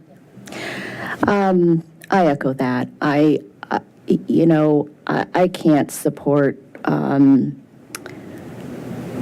increases, right? We're in addition to 8% organic growth, we've got, we've been reporting surplus and excesses year on year. I take a look at our projections for revenue. Yeah, mostly up, right? You got some up, some down, some flat. But when I take a look at the comments and just the input that I'm getting from the community, let's just take some stats. At the school level, right, economically disadvantaged went up to 39%. If you take a look at the cost of living and just where we are in this economic environment, there are people that are going through financial stress, right? And it's, I think we need to be very cognizant of how we push ourselves to do more with less. I would rather us to even take a look at exercising an option where we take a look at cutting the tax rate by up to 2 cents, right? As we go through the deliberations, giving us the option to be able to go that bald, but reining it back to the penny reduction that is currently proposed. So I have major concerns with the tax increase when I also take a look at just where our reserves are at.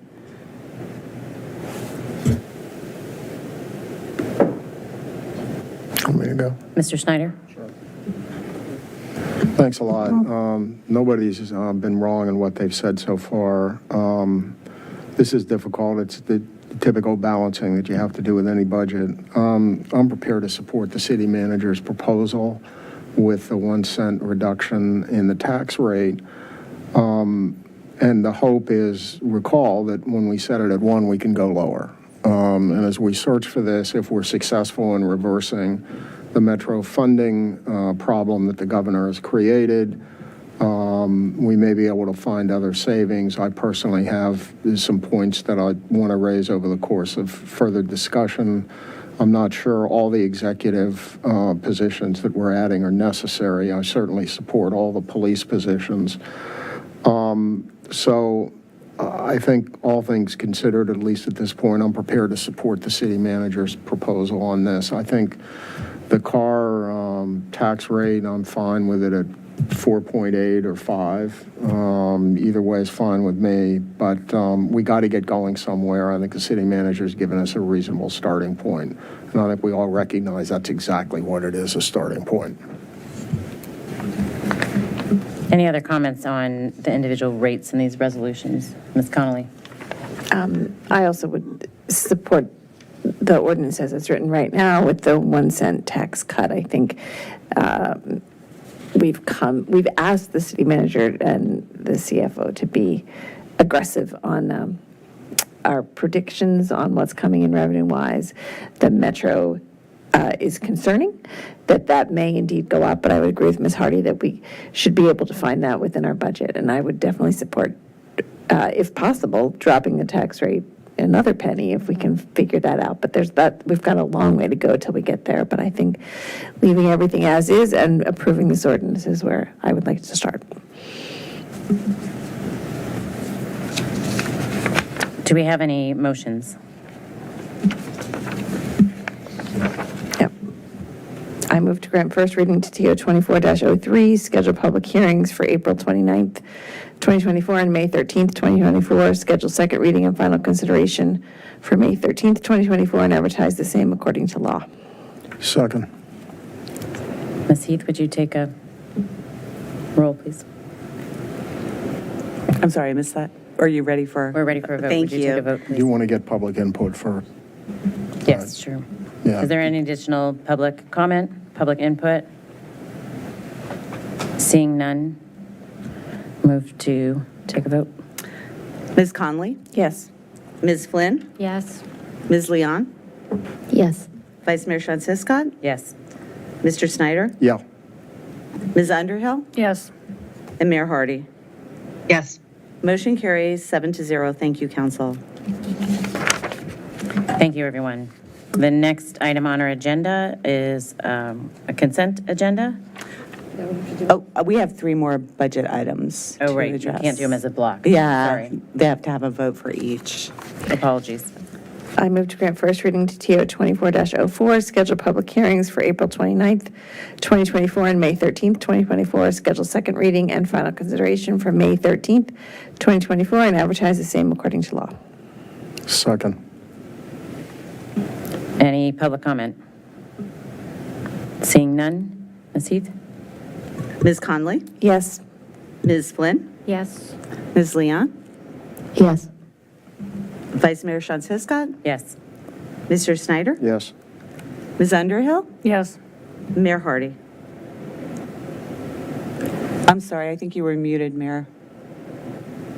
Yes. Thank you. Motion carries 7-0.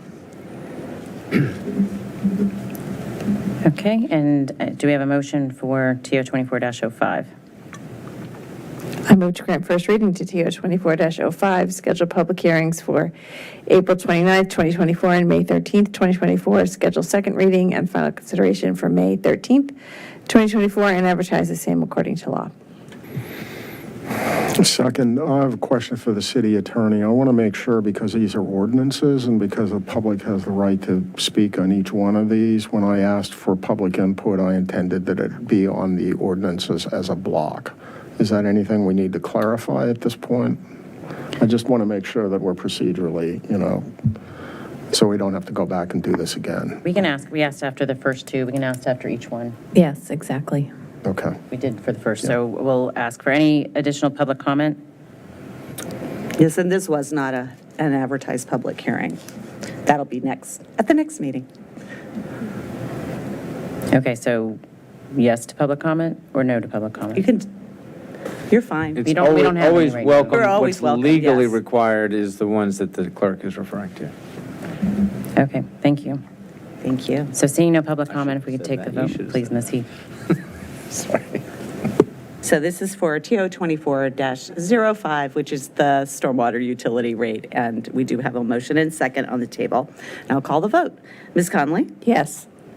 Ms. Flynn? Yes. Ms. Leon? Yes. Vice Mayor Sean Hiscott? Yes. Mr. Snyder? Yeah. Ms. Underhill? Yeah. And Mayor Hardy? Yes. Motion carries 7-0. Thank you. Okay, and our fourth resolution and ordinance. Do you have a motion? I move to grant first reading to TO 24-06, schedule public hearings for April 29th, 2024, and May 13th, 2024, schedule second reading and final consideration for May 13th, 2024, and advertise the same according to law. Do we have a second? Second. Ms. Leon in the second. Is there any public comment? Seeing none in person or online, Ms. Heath, can you take a vote? Yes. Ms. Conley? Yes. Ms. Flynn? Yes. Ms. Leon? Yes. Vice Mayor Sean Hiscott? Yes. Mr. Snyder? Yeah. Ms. Underhill? Yes. And Mayor Hardy. Yes. Motion carries 7-0. Thank you, council. Great, well, let's try this again. Consent items are next. Thank you for your patience, everybody. Are there any comments, Mr. Shields, you want to make on the consent agenda, or are we all ready to adopt? Move to adopt the items on the consent agenda. Second. Was that Ms. Conley on the second? Yes. Thank you. Are Ms. we Heath? ready? Yes. All right. Ms. Conley? Yes. Ms. Flynn? Yes. Ms. Leon? Yes. Ms. Sean Hiscott? Yes. Mr. Snyder? Yes. Ms. Underhill? Yes. And Mayor Hardy. Yes. Motion carries 7-0. Thank you. Great. Thank you to those who are willing to serve on our boards and commissions, and to our arts and culture grant guideline updates. Hey, can I have a suggestion or a request before I move on to minutes and then the work session? Sure. On the budget, Mr. Shields and I guess Ms. Mester, so given the quickly evolving situation on the budget between what happens with Metro funding and implications of our local budget, it might be worthwhile thinking about having a budget and finance meeting if we can get it advertised in time, if we need that for additional time to figure this out before next work sessions or additional council meetings. Just a suggestion for budget and finance to consider. Budget and finance, comment, feedback? Well, I had asked if we wanted to move this up, so I leave this up to you, Mr. Shields, because I think Mayor Hardy is bringing back the timing of this and maybe moving it up a week.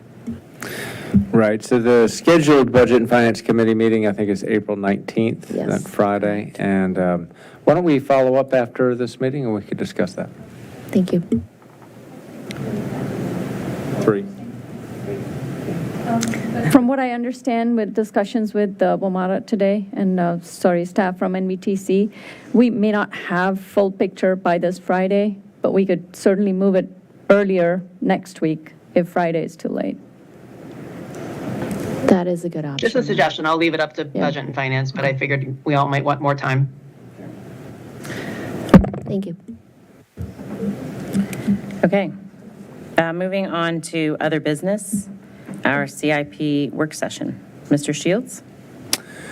Well, thank you, Vice Mayor Hiscott and members of council. So Caitlin Sobsey is going to come forward and provide a presentation for the City Council on the CIP. In the theme of the budget this year is investing in strengthening our foundations, and with key investments in people, in process improvements, and in infrastructure. And tonight we'll focus on infrastructure, and at your next meeting on the 15th, we'll talk about people and process improvements and strategic initiatives that are in the operating budget. So tonight is infrastructure night, and Ms. Sopsey has taken this CIP through the Planning Commission and is now here to present it to the City Council. So right now, I'm just talking as she gets her microphone turned on and ready to go. Thank you. Mic check. Hi, good evening, Council. I'm Caitlin Sobsey, CIP Coordinator. I am here tonight to present you the Capital Improvements Program for fiscal year 25 through 30. We have a lot to cover, so I'm just going to get into it. Ms. Leanne, I made a mental note to speak to some of your questions throughout the presentation, but if I forget, you can remind me again at the end. Just before we get started, for background, the Capital Improvements Program, or CIP, is a 6-year plan that budgets for major capital investments in city schools, government facilities, parks, transportation, sewer, and stormwater infrastructure. Aligned with the overarching theme of the city manager's budget, which is strengthening our foundations for a growing community, the CIP serves as an extension of this vision through targeted and sustained investments in our city's infrastructure. First, I want to talk about fiscal year 24 accomplishments. This is a comprehensive list of projects funded in previous CIP budgets, which city staff completed in fiscal year 24. Early last year, I'm not going to go through the whole list, but just a couple notable mentions. Last year, the bay door replacement at Fire Station 6 was completed. Those doors are pictured here. The Oak Street Bridge was replaced and reopened in November of 2023. In November, the city installed over 100 new 20-mile-per-hour speed limit signs, effectively reducing the speed limit on most residential streets to support walkability and pedestrian safety in the community.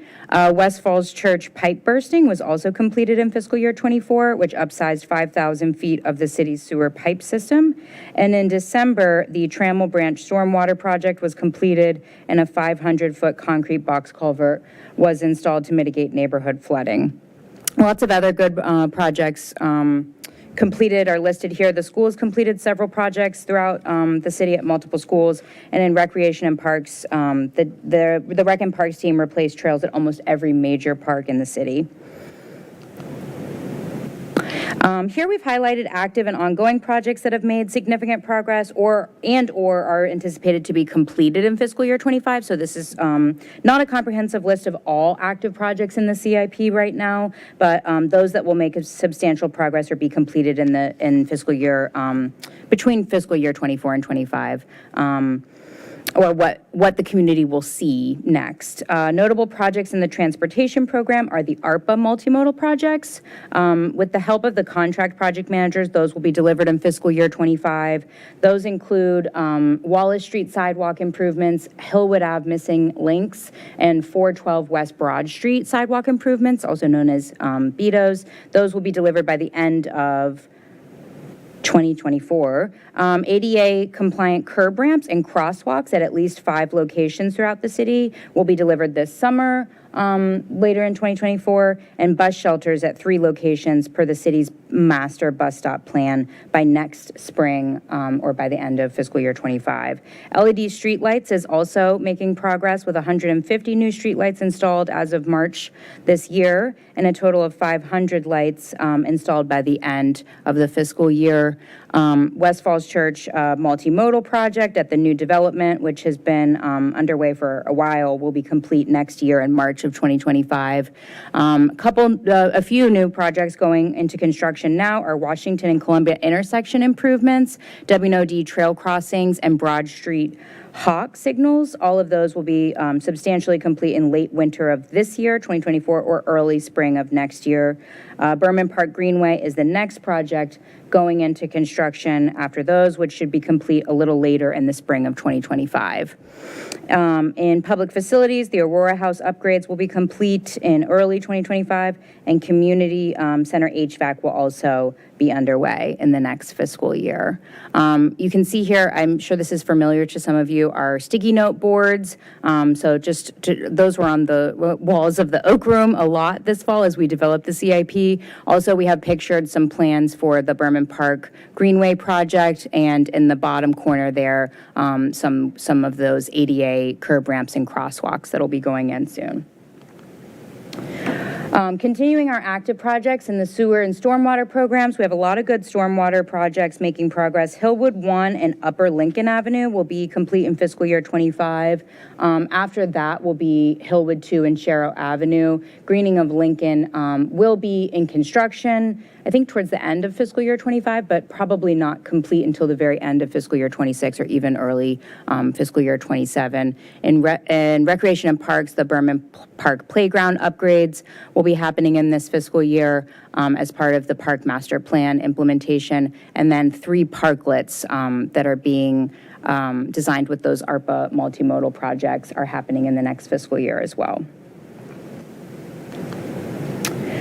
As I said, this is not a comprehensive list of all of our active projects right now. Listed on these 2 slides, I had 22 projects, but there's an additional 31 other projects that we're currently tracking activity on right now, which will be delivered in later fiscal years, 26 through 30, 31 even. So that's a total of 53 active projects right now.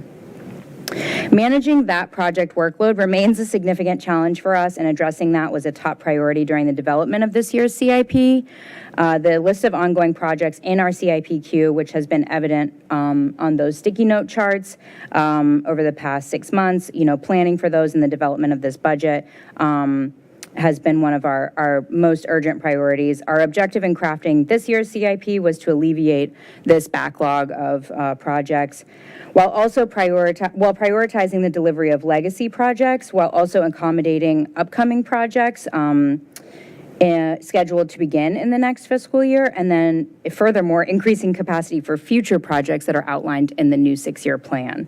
That's a lot to balance. So the approach had to be really strategic and well thought out.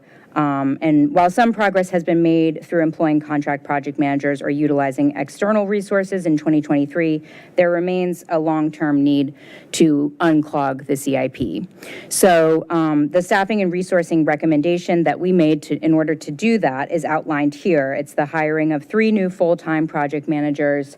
In the fiscal year 25 operating budget, we've requested $220,000 for those additional resources, whose focus areas would be in the transportation, facilities, and utilities program areas. In facilities, the focus would be implementing energy action plans with energy efficient projects, and in utilities, it would be sewer capacity. We also propose scaling back the use of contract project managers in fiscal year 25. We currently have 2, and we're trying to phase away from that by reducing to just 1 contract project manager in July of this year. The proposed plan that we outline is, again, touching on that theme of strengthening foundations, is strengthening our CIP foundation by balancing capacity with ongoing resources and projects, reducing risk within the CIP, like schedule delays and or funding gaps, and increasing our flexibility and resiliency in the CIP, getting us out of a reactive cycle and into more of a proactive approach, so we can not only successfully deliver projects on time, but also increase communication and improve public engagement in the CIP as well. The strategic roadmap that we developed has a phased approach to this project management and delivery. Here's a look at, this is a rough estimated plan for that. These are subject to change. Specific project manager assignments and projects could shift around a little bit, for example, but this is a forward-thinking strategy designed to guide us in fiscal year 25 with the new resources and how we implement these projects over the next 18-month period. There are other facets to the strategic roadmap that I'm not showing here that We don't really talk about in this presentation a lot of internal process improvements. Focusing on project sheets for next year's CIP is one thing that we'll be working on. Some improved and increased internal communication and project reporting, and also the CIP public engagement guidelines. Staff started on that in the last year, and we'll probably pick that up again in the next year as well.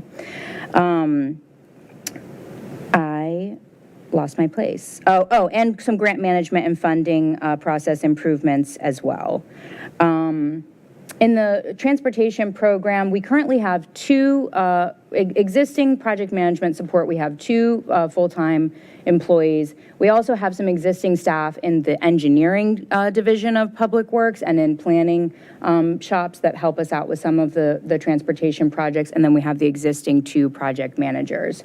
The new proposed transportation project manager would add one FTE to this program, and we've identified some of these projects just preliminarily for them to deliver in the next 18 months. In the facilities program, we have currently 1.5 FTEs in facilities, managing a lot of projects. I mean, this is 9 projects total right now. One of those is West Falls Church multimodal improvements, which is a huge project. So we do have a big lift in facilities right now. The new proposed facilities project manager, which would be, again, another full-time person, would manage these projects outlined here. We highlighted some of the energy efficient projects in environmental sustainability, like the Aurora House upgrades and the EV charging stations and fleet renewal. And we hope to identify even more projects from the energy action plans.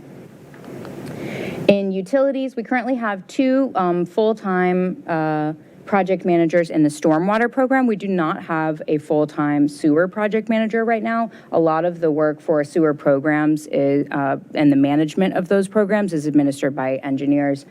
So we're proposing to add 1 additional project manager in utilities to manage the ongoing sanitary sewer rehab program and also reduction of I&I program and, of course, the flow equalization basin. Moving on to the current fiscal year 25 to 30 CIP, this is a look at the big picture. This is a comprehensive view of the holistic CIP over a 6-year period, which totals $191 million. The full proposed CIP is available on the city site at the link shown here, and was also provided to you all in the traditional binder form. The $191 million total is significantly larger than last year's CIP, which was $153 million, but almost all of the key drivers making up that $38 million difference over last year's budget are larger project allocations in the out years, while the actual fiscal year 25 allocations are actually half of what they were in fiscal year 24. I just want to highlight that because I think that the $191 million has a little bit of sticker shock. It looks like we're doing a lot more in this fiscal year, but we've actually scaled back in the current fiscal year 25 proposal and are adding newer projects later on in the out years. An overview of the project uses for the $191 million on the left side here, and then also the funding sources on the right. Historically, the largest project uses are usually in transportation and stormwater. So this spread is a little bit different this year. We still have $83 million going to transportation, which is the largest portion of the CIP budget. But a big increase in funding for public facilities and schools in this budget as well. That total for the 6-year is $39 million, which is a significantly larger investment than past years. For reference, last year's 6-year total for that program was $11 million. Also increases in, smaller increases in public safety and sewer and recreation and parks. On the right side for funding sources, the good news is that this year's CIP leverages $63 million of grants, translating to 1/3 of the CIP, or 34%. Most of those grants are in the transportation program, which actually as a program is, I think, over 70% grant funded. So definitely working towards identifying more grant sources for those other programs still. This year's CIP budget also introduces some new debt in the out years, a total of $60 million, which is invested in the public facilities and sewer programs. Just some high-level highlights for the fiscal year 25 through 30 CIP. Our project emphasis was on public safety, facilities, infrastructure, and sustainability this year. Environmental sustainability and climate resilience, but also sustainability of our infrastructure, addressing, capacity like the sewer needs is one example. We prioritize successful project delivery, total $20 million. We outlined a $20 million drawdown of capital reserves over the 6-year budget. I mentioned the $63 million in grants and our goals to identify additional grant sources for future projects. It also responds to capacity increases in aging public infrastructure, both in the community and in our government operations, and addresses aging infrastructure and equipment. Prioritizes greenhouse gas reduction goals in line with the energy action plans, and then also balances long-range project planning and reinforcing our infrastructure for growth with funding and resources. In the development process this year, we started with our staff priorities that are listed there on the top. Strengthening foundations, again, definitely aligned, that theme aligned with our staff priorities that we identified at the outset. Public safety, facilities, sustainability, I mentioned those. Also transportation, multimodal accessibility and safety, and sewer capacity were some priorities for us. CIP delivery and engagement has also been a big one. In November of last year, we went to the Planning Commission to kick off the CIP development and got some input from them. Their priorities aligned with ours, honestly. They also wanted to focus on environmental sustainability and affordable housing, but they also highlighted aligning staff and funding, increasing CIP public engagement, and also just understanding public awareness and understanding of what the capital improvements budget is. In March last month, when they formally recommended the CIP, they added, in their motion, they added 7 recommendations for future CIP programming and funding with focus areas of affordable housing, sustainability, and climate resilience, multimodal accessibility, economic development, and supporting the city's vision and long-range planning. Before I forget, in the area of long-range planning and supporting the city's vision, in that full motion, the Planning Commission asked specifically for the new plans for the new property yard project to be aligned with the West End Small Area Plan and any adopted city planning documents for that area. The Gordon Road Triangle is included in that master plan. In December, the council adopted their budget guidance priorities. Those included deploying one-time funds to address core community needs, maintaining initiatives implemented in the last year, including project delivery, and implementing energy action plans. And then just last month, I believe, the council adopted the new 2-year strategic priorities. Those priorities were environmental sustainability, transportation, economic development, housing, and good governance. Again, I think I just want to highlight with all of this that the synergy and the alignment between staff priorities, Planning Commission, and council, and staff's work to enforce reinforce all of these priorities. In the CIP that was developed, new projects. We included 8 new projects this year. In the 6-year plan. That total for the 6th year is $50 million, but in fiscal year 25, the total is $2.5 million. That's what would be appropriated. In general government and schools, we have the public safety, we have the new fire hydrants project. This was introduced by the city's fire marshal and new police chief this year for the replacement installation of fire hydrants needed throughout the city to upgrade the fire safety infrastructure and meet state and local codes. The total for fiscal year 25 is $375,000. In facilities, we included $500,000 for the build-out of a new West Falls Church Police substation to assist at the new development. It'll be critical to public safety there, and build-out of a new City Hall Annex office space to support the expanding general government workforce. In Also in facilities, the schools introduced the stadium complex at Meridian as a new need, and in our city government's partnership with them, we allocated $600,000 of capital reserve funds in fiscal year '25 to renovate the concession stand, the press box, and restrooms at the Meridian High School Stadium. And also in facilities, $30 million for the new property yard. That's in fiscal year '28. We will talk more about that project. In transportation, I should have been referencing this earlier, but in transportation, that's section, all of these charts and information you can follow along in section 3 of the CIP binders. Transportation is 3-3. The general fund, I think, is 3-1 or 3-2. In the bridges program in transportation, we've introduced the replacement of 3 pedestrian bridges in Cavalier Trail Park and Howard E. Herman Stream Valley Park. Those are funded by RSTP grant funds. And also in the multimodal program in transportation, we've added estimated project costs for implementing the bike master plan once adopted. The total estimate right now is $3.7 million over the 6-year total. In fiscal year '25, we've only requested $110,000 for a study and sort of early design for protected bike lanes and a shared use path. So more progress on those once that plan is adopted. Those are sort of included for planning purposes now. In the sewer utility program, we have the flow equalization basin. We will also talk more about that project shortly. And in stormwater utility, you have a one-time purchase for a nutrient credit purchase of $2.2 million. I think that's in fiscal year '27 or '28. And that is a one-time cost for meeting state and federal water quality standards and offsetting our share of pollutants going into the Chesapeake Bay watershed. Property yard, this was a big one this year that we included. I think, with this project, I just want to highlight a couple things. We're in very early planning phases. As Mr. Shields said earlier, we're still trying to determine requirements for this project and also our programmatic needs, what we need to address with this project, and also what the best approach is for this project to fit with the community.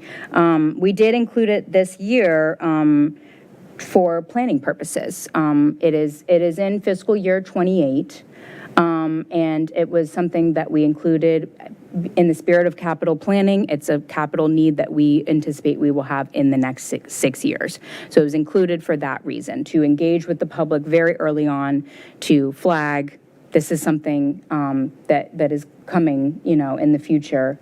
But we're still working on the actual conceptual designs for those projects. That work is underway right now. We've had some studies done. There will be more studies. There will be more design done, but we're not there yet. And so, but I do know that staff will present, I believe Public Works staff will present in much more detail this project to council and the community later in 2024. Another new project that was included in this year's plan is the sewer flow equalization project. The city has reached its allotted capacity and is seeking to purchase additional capacity from Fairfax County. But first, we need to address inflow and infiltration issues to ensure that we meet the county's peak flow requirements. A draft feasibility study was received in March and is currently undergoing review for this project. For the funding of this project, it was in fiscal years '25 and '26. We requested $775,000 in fiscal year '25. That is locally funded, and the remaining $10 million in fiscal year '26 with debt. In environmental sustainability, staff has been trying to prioritize with several projects in the proposed CIP as listed here. The city has committed to greenhouse gas reduction goals to reduce our impact on the changing climate. The current reduction targets are a 50% reduction in emissions by year 2030 and a net zero emissions by 2050. To identify actions and strategies, the city developed 2 energy action plans, one focused on government operations and the other focused on the broader community. Staff continues to evaluate those project opportunities that meet those strategies outlined, but a few current and future projects are summarized here. Additional future projects in the 6-year plan are summarized here. Most of these are currently in the proposed budget as unfunded because they are pending future grant application, or we don't have a grant source identified for them yet. But that means that they will be prioritized to identify sources for in the future. A couple of the big ones are in transportation, the future paving and traffic signals. Those are in fiscal year 29 and 30, so way out there, but that's, we typically apply for 50-50 matching grants. So that would be the city's share of, I think, 3 different projects in paving and intersection improvements. In the bike master plan implementation, I mentioned that it is fiscal years 25 through 30, and it's a total estimate of $3.7 million right now. That will definitely be refined as we get the adopted plan and start identifying projects that we can feasibly implement. Future stormwater projects of $6.8 million. Those will also be identified for future grants. We've already started working on some grant opportunities for those, and so I hope to fund some of those in the coming year as well. As far as the plan to draw down $20 million of capital reserve over the 6-year plan, the current available balance is $24 million, and consistent with the council budget guidance to draw down those funds, staff developed a 6-year plan to draw on those reserves and reinvest them back into the community to address key needs. The largest draw is proposed in this fiscal year 25. The fiscal years are indicated there in the navy blue, they look black, but navy blue bars on the bottom of this chart. The turquoise line is the capital reserve balance going down over the 6-year plan. The largest draw is $9.9 million in fiscal year 25. 9.1 of that is going into the CIP. There's an $800,000 draw that's going to infrastructure outside of, I think it's in our paving program. The 6-year total of $20 million breaks down to $15 million in the general government and schools programs and $5 million in transportation. I think I showed that on the next slide. Well, no. And the council's policy is that the reserves have to stay above a $3.75 million minimum balance, and the balance shown in turquoise here is 3.8 is the ending balance in FY 2030. So we are compliant with that policy. On the next slide, I listed just a detailed list of all the projects that are being funded with capital reserve funds in the CIP in fiscal year 25. So these are 25 totals only. That total is $9.1 million. 7.1 of that is going into the general government and schools programs, and the programs are shown here: public safety, IT, facilities, and parks. And $2 million of that is going into transportation for some infrastructure projects, paving. It's actually a full roadbed reconstruction of Lincoln Avenue that will be happening alongside greening of Lincoln. And then 2 new traffic signal projects that we added at Broad and Spring. I say traffic signal, I really should say intersection improvements at Broad and Spring and Hillwood and Annandale. This is just the first year. The total costs are split over 2 years, so this is just the fiscal year 25 totals for those. I do have notes for this slide tonight, but at 6:30 p.m. we got the news about the governor's budget. So we do, the Virginia share is still $120 million of the total deficit for fiscal year 25.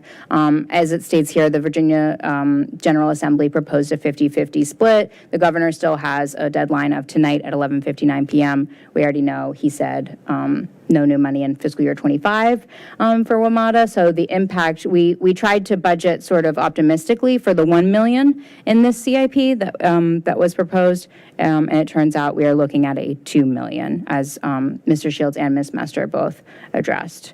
So I'm sure that we'll talk a lot about that over the next couple of weeks. That's it for me tonight. Here's just a schedule of upcoming meetings for the rest of budget development and adoption. And with that, I'm ready if you all have any questions or comments. Thank you.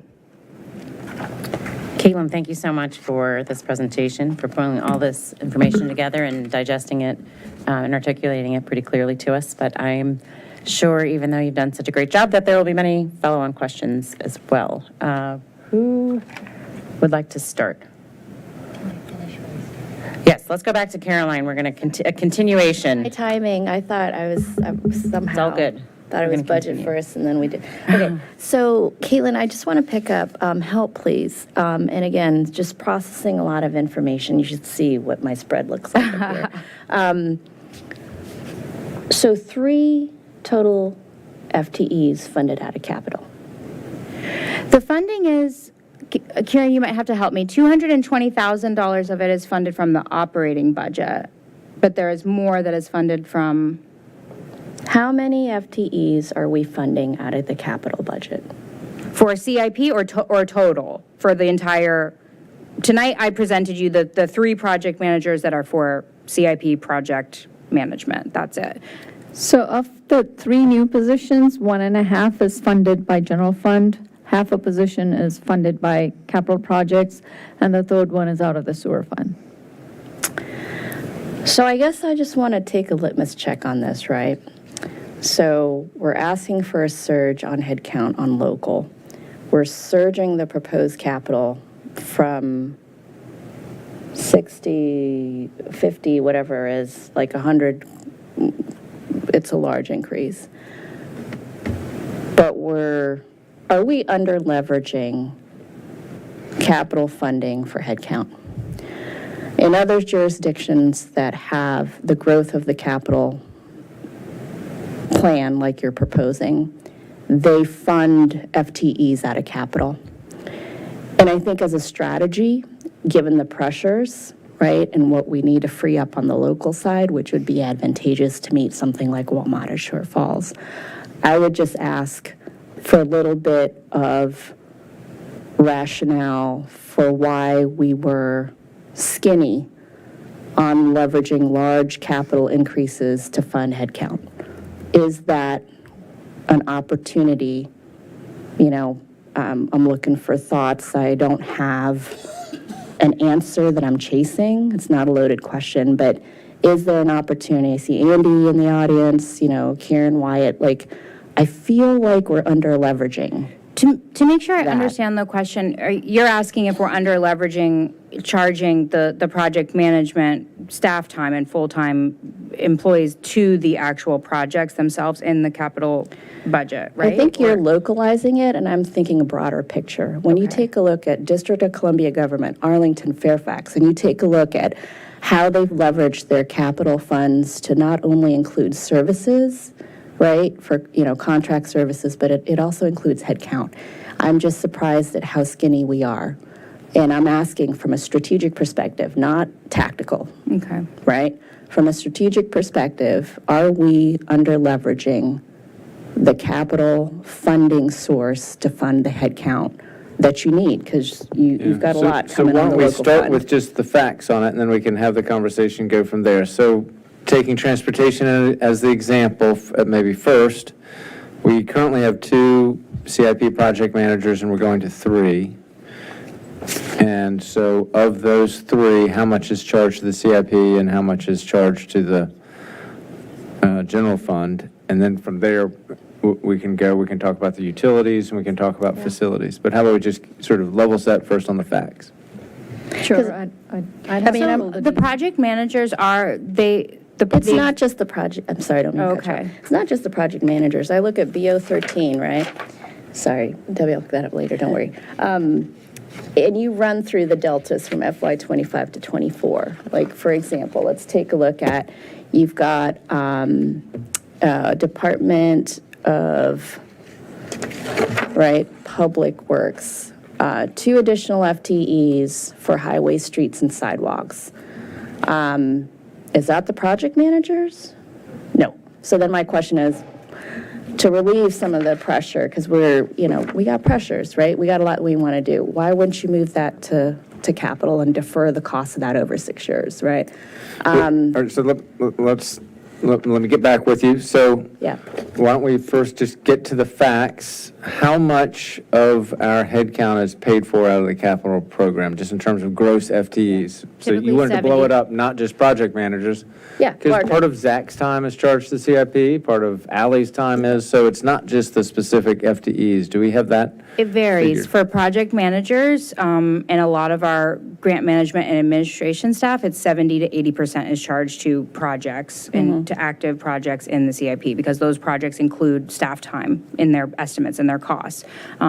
For other staff, like, supervisors, Zach, engineers, it's significantly less than 70 to 80%, but it's still a chunk. So I think we can get back. But here's this, oh, go ahead. I think I can help, right? So if you go to page B0-15, I think you're on the right track, right? So at the bottom of that page under capital improvement program funds, it shows 5.45. We're getting very specific, but basically 5.5 FTE for Public Works in the FY24 adopted budget. Yeah.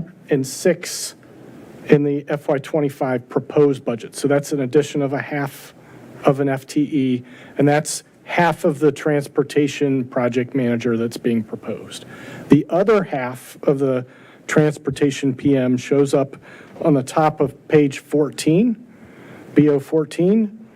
Public Works Administration, the delta on there is a half. So the new transportation PM, we're proposing half of it out of the general fund and half of it out of CIP funds. And I think we just took a best guess on what we could allocate to grants and things like that for that.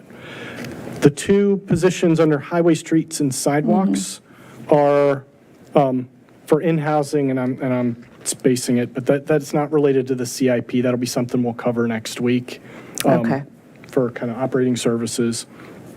The FTE under general services, the number one, the addition one you see there, that's for the facilities PM. Yeah. Most of our facilities work we don't get grants for, so kind of doesn't matter. It's an accounting exercise, whether you want to put it in the CIP or put it here, we're going to pay for it using local funds either way. Okay. And then the last one, so at the top of page 15, under the sanitary sewer fund for administration, we show basically a growth of one position there. That's for the additional PM to do the sanitary sewer work that we're proposing. Okay. Is that?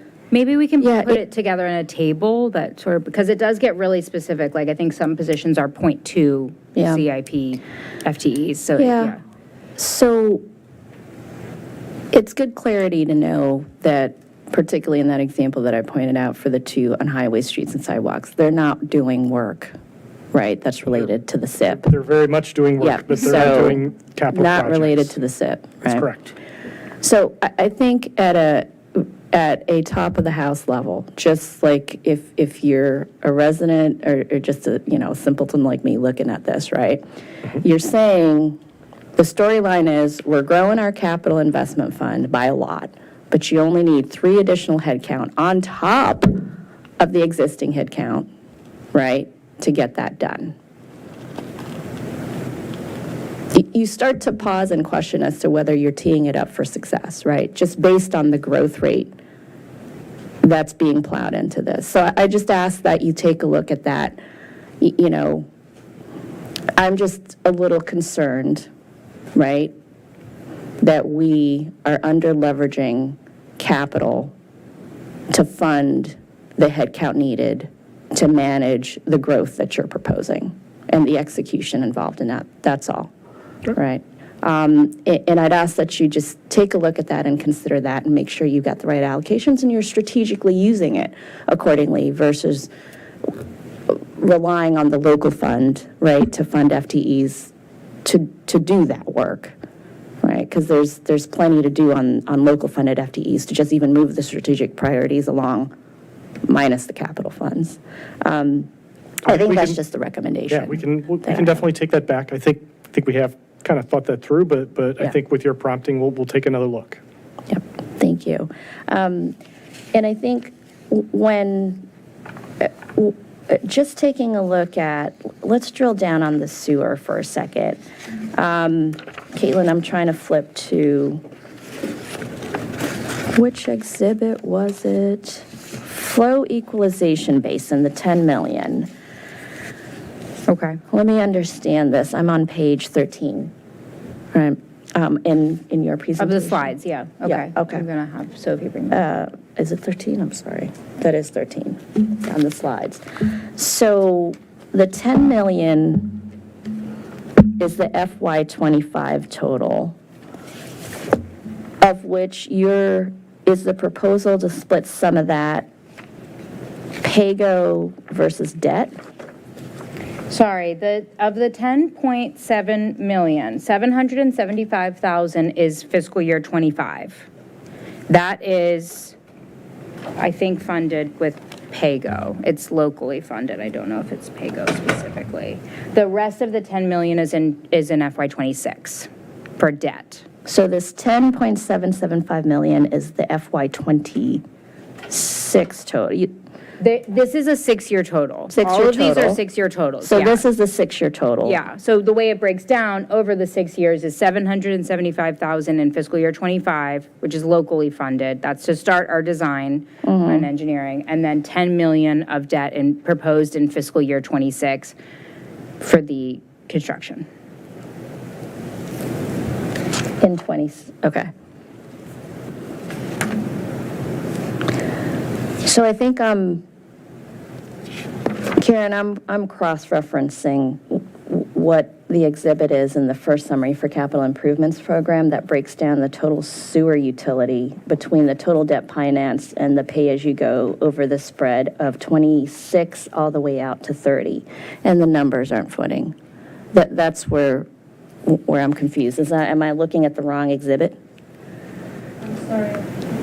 I'm sorry, I'm not following where you're looking. Yeah, so I guess it would be helpful to see for the sewer utility, what is proposed to be debt financed versus, I'm hearing local, I'm hearing pay-as-you-go. So how does that 10 million spread out over the 6 years as proposed here? So if you look on sheet 3.1 of the CIP binder? Yeah, that's what I was looking at. Okay, so if you look at the sources section, the second table in between, Yep, and the it says total total debt sewer financed utility. is 775 in '25, and then 11,464 in '26. Right. Did I get, I might have, Where's your 10,775 coming from, Caitlin? I might have made a mistake. Is it the whole 10,775 is in debt? I thought we financed the first year locally. And then I'm with you. My goal is to just get straight I and might have understand messed it. that up. It's all debt. It's all debt. I messed that And up. it's in the project sheet also. I made it in up, section apparently. 10. Okay. Ms. Leon, it's also on the project sheet in section 10, Project sheet, 10-13, if you look at it. Section 10. There's a Ah, project section sheet 10. on the This is flow section 10. equalization project. I'm flipping paper. Hold on, catching up. And you have, But why So is it to be this cl- year okay. over here? revised one. I thought we revised it. This is Sorry. Did we revise it? No. Okay. Okay. So on this page, on 10.3, it's saying that we're recommending PAYGO of 1.8 for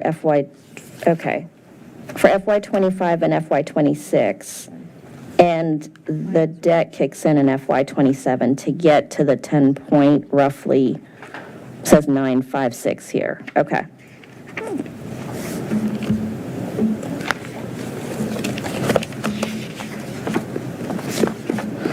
So, it's 10.3, so if you look at this, oh, I'm looking at the SIP budget. 1013 is the flow equalization project sheet. 1013, wait. Yeah. 1013. And I I'm got so two. sorry. I think I got it mixed up with a different revision that we did later. No, There's a lot. There's a lot. To coordinate. This is, bear with us. I already apologized in the beginning saying I'm tracking a lot of numbers. So just looking to understand. 10.3. Okay. So there's okay. While we're sorting out And numbers, let can me- I make us, So sorry. sorry, go ahead, Caroline. So I'm just trying to understand, at the clip that's proposed, right, of 1.8 and 1.892, for a total of, what is that, 3.6, roughly about 3 million. What is that investment going to accomplish by 25-26 using PAYGO?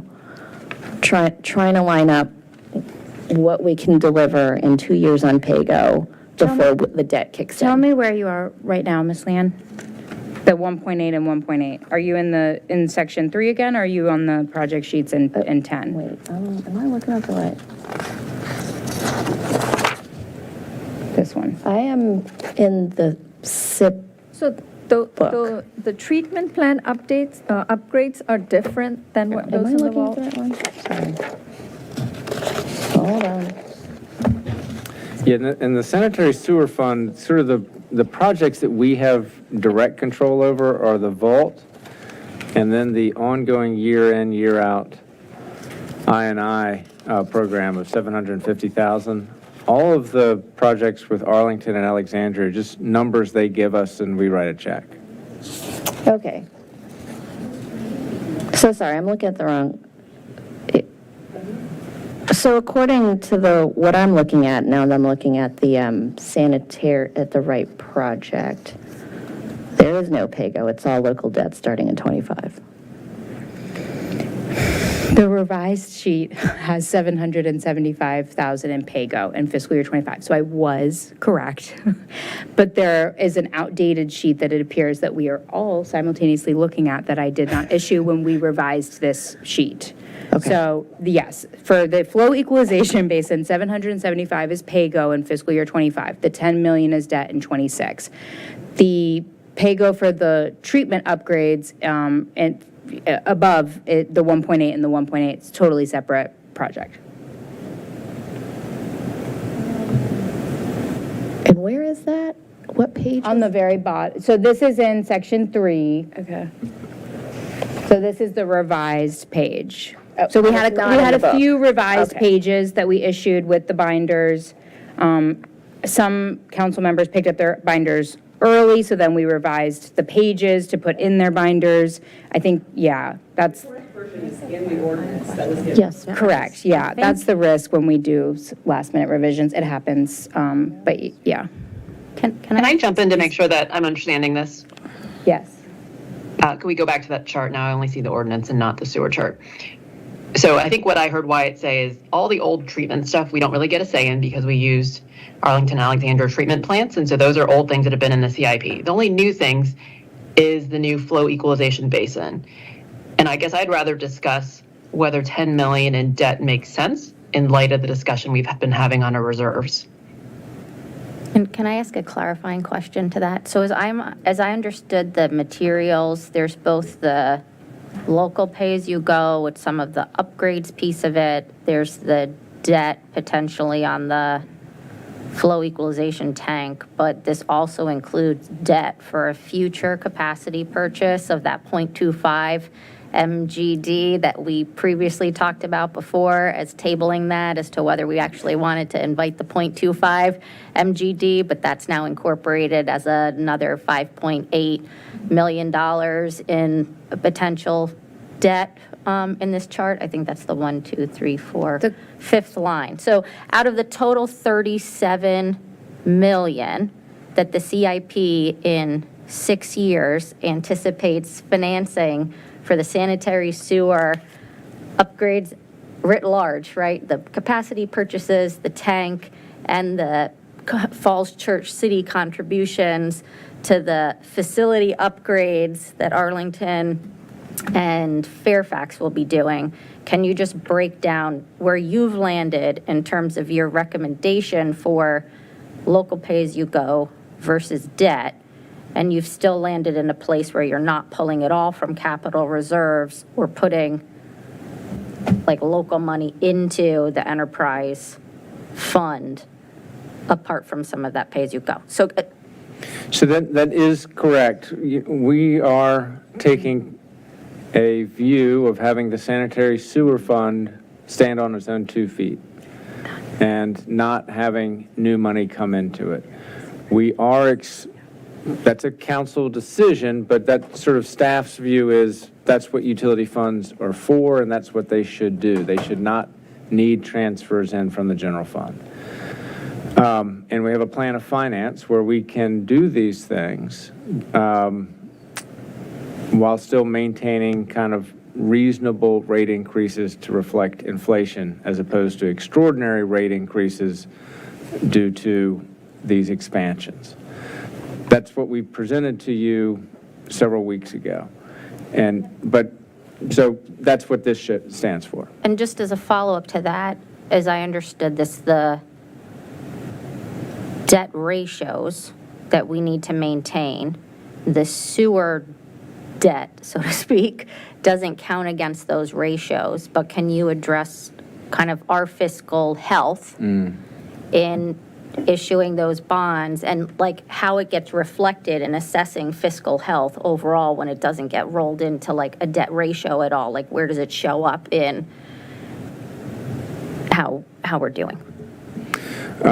Yes, and so we can address that, but let me just finish one thought. The one thing that we are exploring is redesignating some of the ARPA money to help the sanitary sewer fund. So that's kind of, I'm just sharing kind of what our thinking is. The council can direct us to actually move capital reserves into the sewer fund if that's what the council wants to do. But I just wanted to end on that thought about potentially using some ARPA funds. We've not finalized that because we were hoping for clarity on some of the other budget issues from the state relating to some of the other stormwater grants, and we're now need to understand where we stand with that. And I guess I just say all of this, so the reason I jumped in when I did was dovetailing on the mayor's comment of just how are we funding this and what does an alternative to your proposed funding look like if we were to look at what like a parallel track would mean in terms of pulling the money a little bit differently, or at least funding a portion of it differently and not with debt.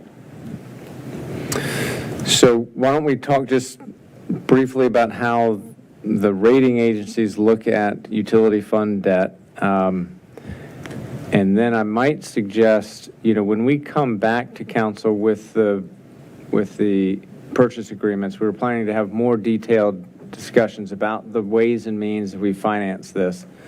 Really what the CIP stands for is sort of the big chunks of money, and we do color them as debt. So it's important that the council, that this is a timely and relevant conversation, but we could have some other bites at the apple down the road. Karen, we do typically issue our utility fund debt as general obligation debt to get a lower rate. So with that context, anything additional you would like to say about So it? they normally don't factor into the debt ratios at all, which are stuck only to general fund unless it's a revenue bond kind of a situation.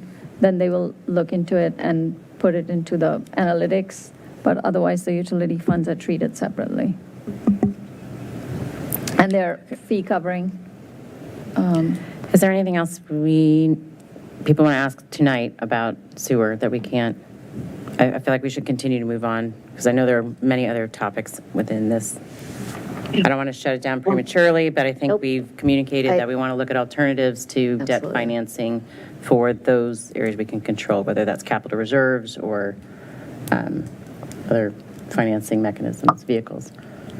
Anybody else? One last one. I think I remember it in Budget and Finance, the debt was proposed to be in 3 tranches.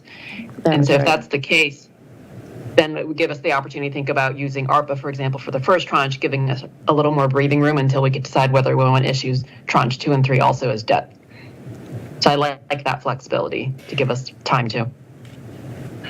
Yeah, the 10 million in debt figure is surprising to me, right? Like, it doesn't trend with the conversations and approach we discuss in budget and finance.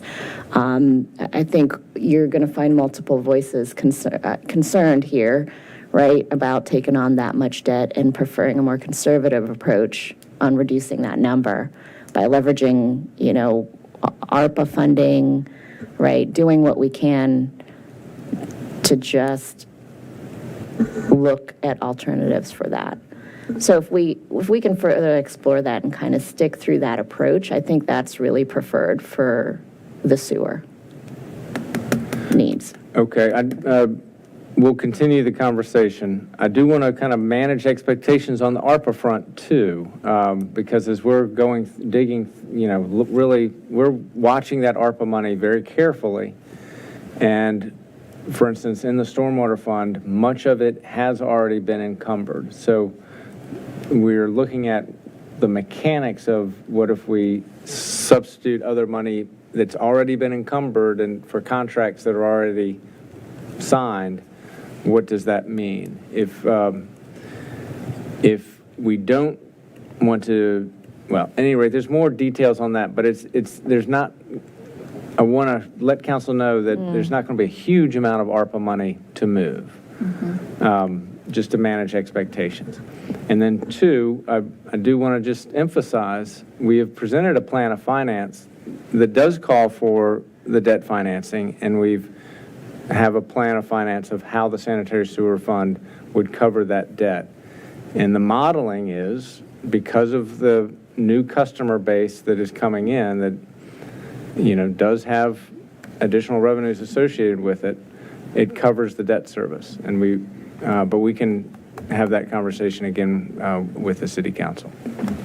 I think one last thing I would add in, when it pertains to the ARPA funds, there's a timing challenge with trying to use ARPA funds for the flow equalization tank. So for the money's got to be encumbered by December 31st of this year, and we won't be able to do that.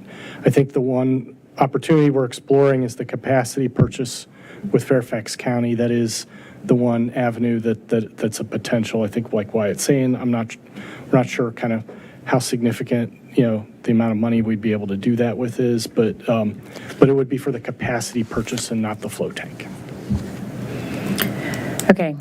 I propose we move on. We've discussed the two of the biggies between the sewer and the property yard, and then also talked about the FTEs covered in capital. Are there other topics that people would like to address in CIP? Let's start with Mary Beth, Ms. Connolly.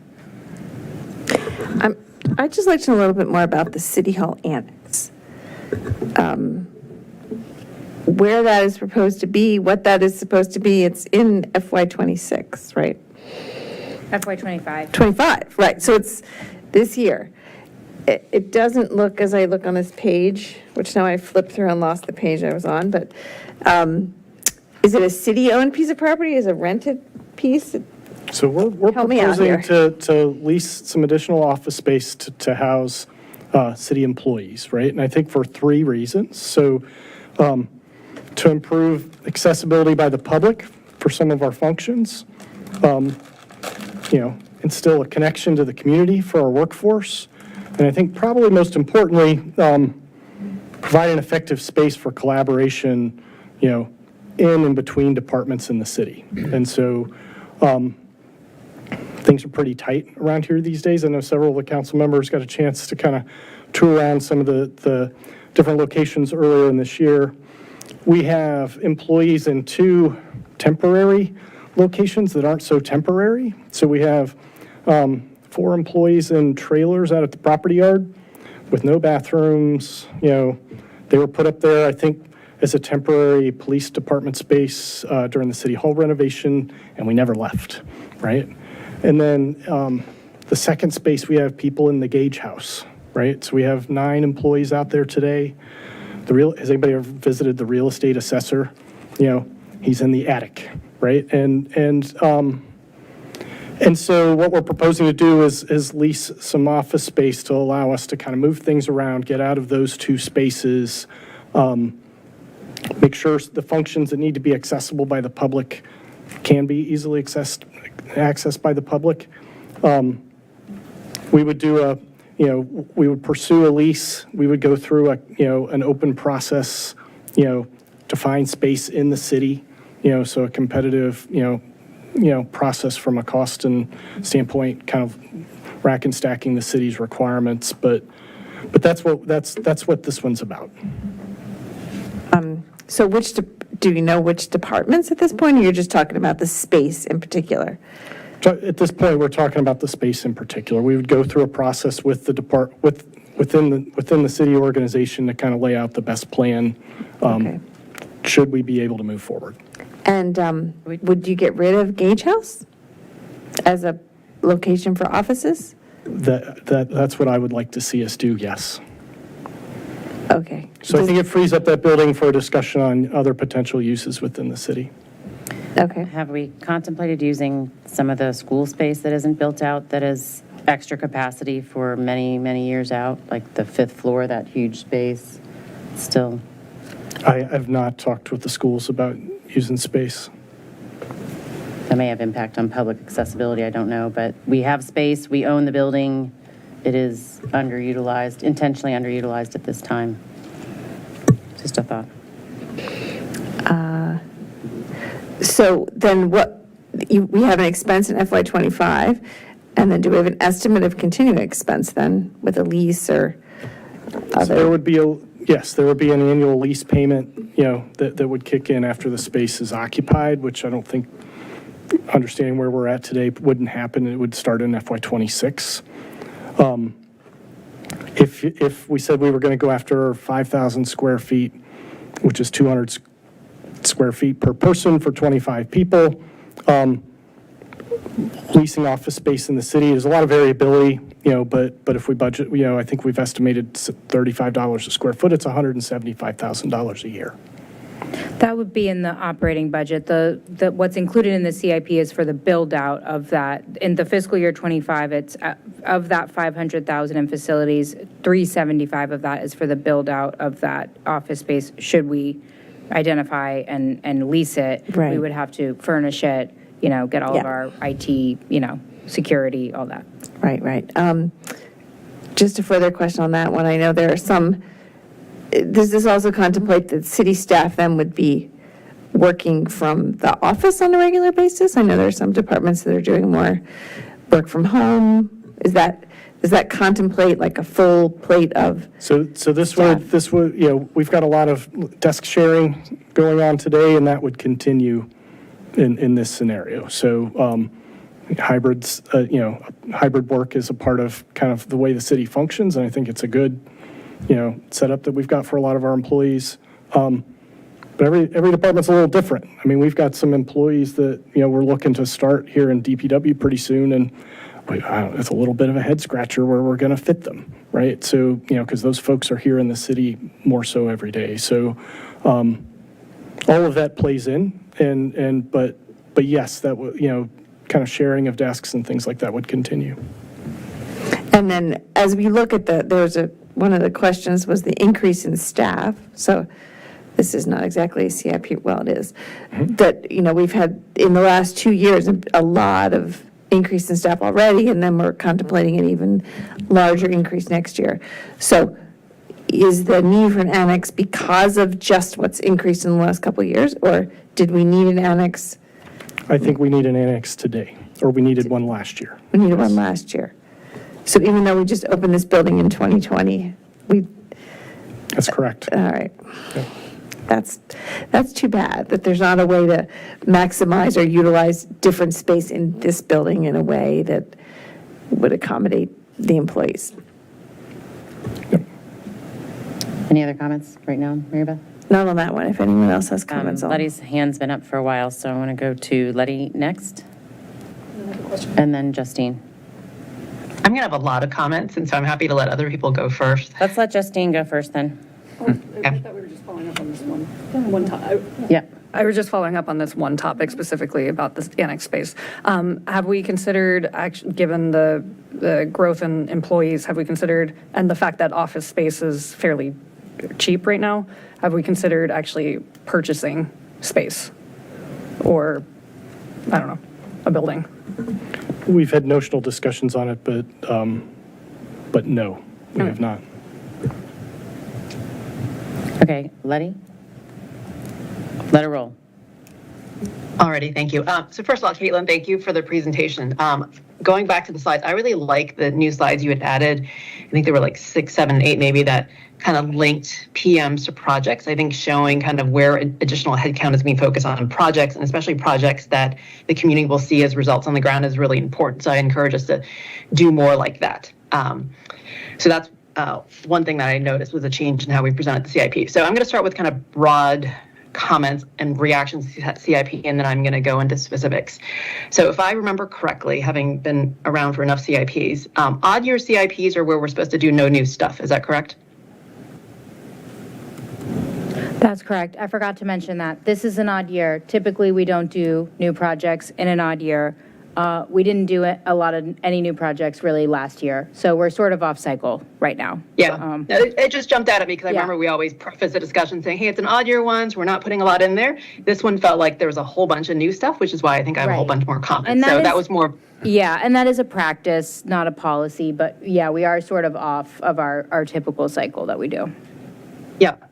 And then the other kind of broad comment I'll make is I want to plus one Caroline's comment earlier, which was as we think about increasing capital, and especially in a year like this when there's so much new capital, we need to be really diligent about increasing operating costs as well. I know that was something I had raised at this point 6 years ago, and I know in the CIP booklet there's a new line in there that's added that says, hey, what is the operating cost? But let's get further disciplined and actually quantify it and actually plan out what that impact will be, because I think we're seeing some of the impacts by that now. I mean, I think we're moving in the step in the right direction, which is saying that there is going to be an impact to operating costs, but let's quantify it, because I do think we need to be cognizant of what that impact is going to be down the road. So plus one, what Caroline said. Third kind of broad comment, could we go to maybe the Q&A page that relates to reserves? I think it was, forget which Q&A it was that Karen put together, but it showed essentially my request from last week, where instead of just showing available fund balance, it showed stacked charts, or stacked bars for capital reserve, for unassigned fund balance. Are you talking about my slides or? No, we're on the right one now. Oh, okay. If you could keep scrolling, Sophie, please. There's that like stacked bar chart that shows reserves over time. Here we go, that one. That's super helpful. So thank you, Karen, for updating that. And so the headline, I think, that was in the presentation is, gosh, we are doing a 20 million drawdown over 6 years. That sounds really dramatic. But I do want the public and council to look at this, because what actually this says is, while we are drawing down pretty significantly, in my opinion, and a couple things I'll point out. One, in FY27, right before we come back down in terms of our payout ratio, I believe that's correct, right, Karen? We are still about $10 million above the 20% policy requirement.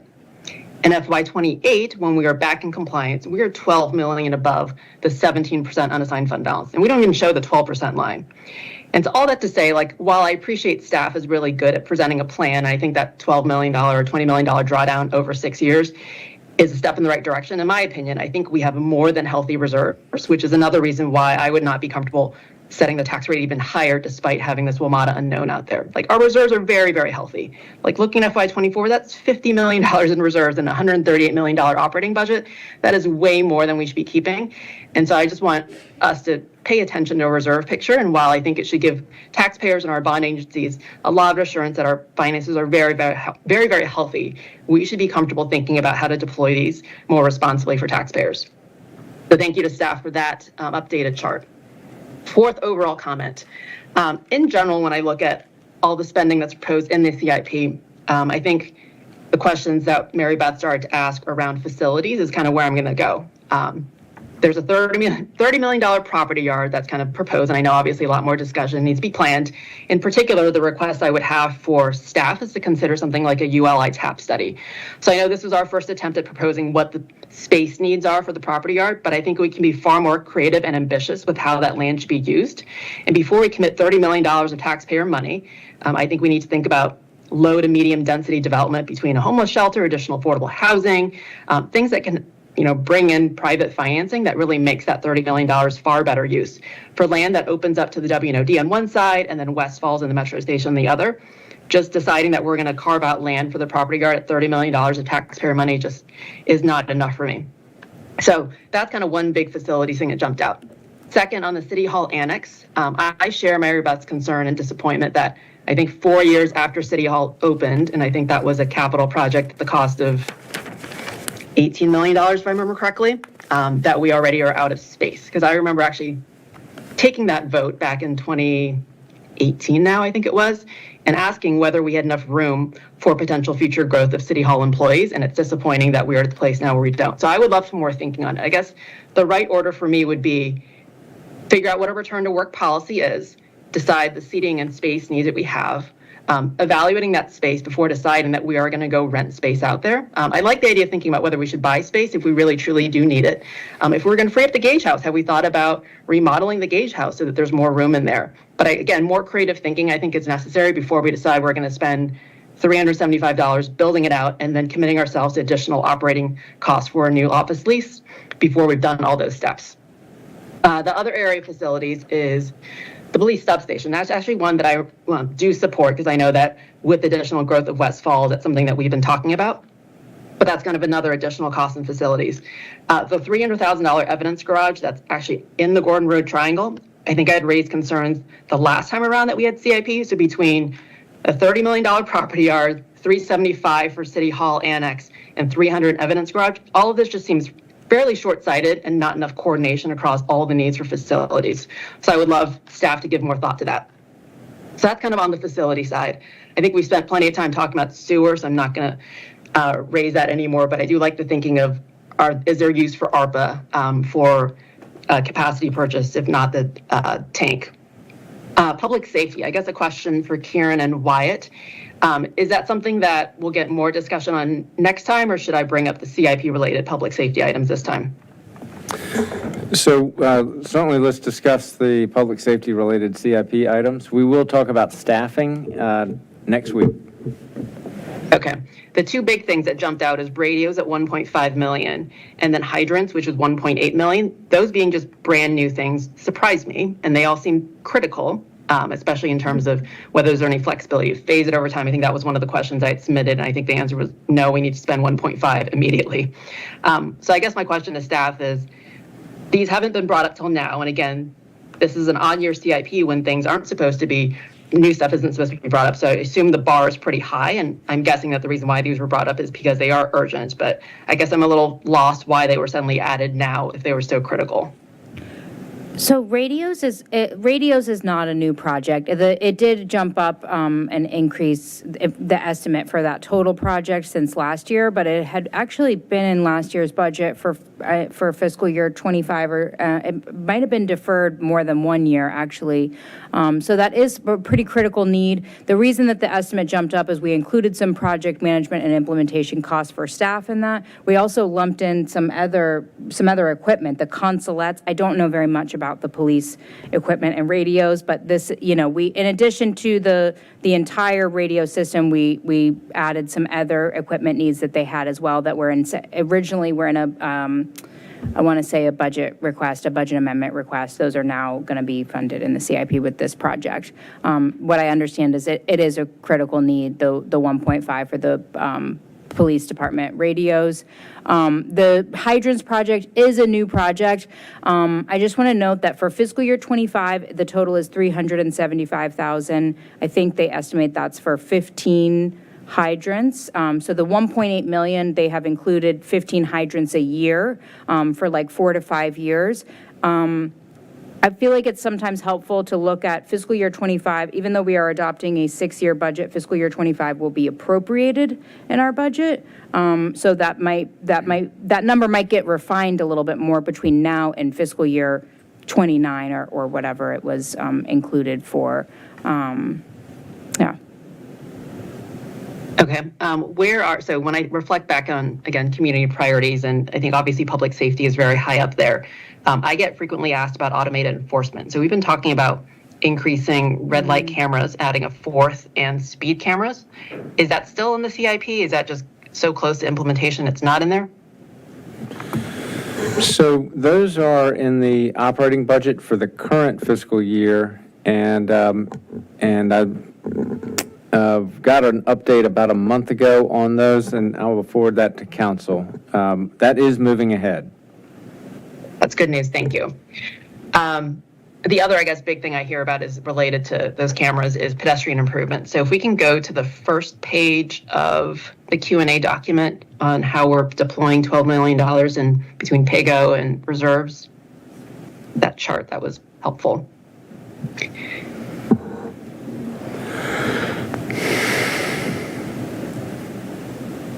Yep, that's the one. Thank you. There's a lot of really important stuff in there and stuff that we've talked about, like community center HVAC and the turf replacement. But when I again hear from residents, the number one thing I hear about is pedestrian safety and walkability. I think people love living in the 2 square miles because it is walkable little city. And I think, look at our sidewalk program, which I know we've injected a bunch of one-time funds into and ARPA funds. But when I look at the ongoing sidewalk, I think you scroll further down, at least on my screen, I can't see. I think it's 167,000 if I remember correctly. Like that just does not seem on par with where I think the community's priorities are. Like there's lots of other things on there, and it feels like sidewalks and streetlights are things that, and neighborhood traffic calming, I think, paired in. The investments in those two areas seems dwarfed by everything else. And then on that note, I think I saw in the CIP page for it that one of the sidewalk requests, for example, Nolan Street, is not going to get addressed until FY30, which frankly I think is just unacceptable for that neighborhood. And so whether it's additional, this is again the request I've asked now, which is I would like to know a comprehensive sidewalk list so that we can decide, hey, 167,000 per year, that only gets you one sidewalk, and we've got 30 things on that queue. I think council needs a way of gauging other than looking at a list like this that just says, hey, 167 doesn't feel like enough compared to other things on there that are getting, 600,000 for a concession stand. Like I would love to have that sidewalk list so we can gauge whether that's a big enough investment based on what we hear as the community priority. And on that note, I think we got a public comment tonight that's less included from Whittier. I think Mr. Rifkin has continuously asked for improvements in that sidewalk. And again, while he already has sidewalks and is in much better place than other parts of the city that have missing links or no sidewalks at all, again, having that comprehensive list is a good way to communicate to the community on where they fall in that priority list. Other details I'll touch on.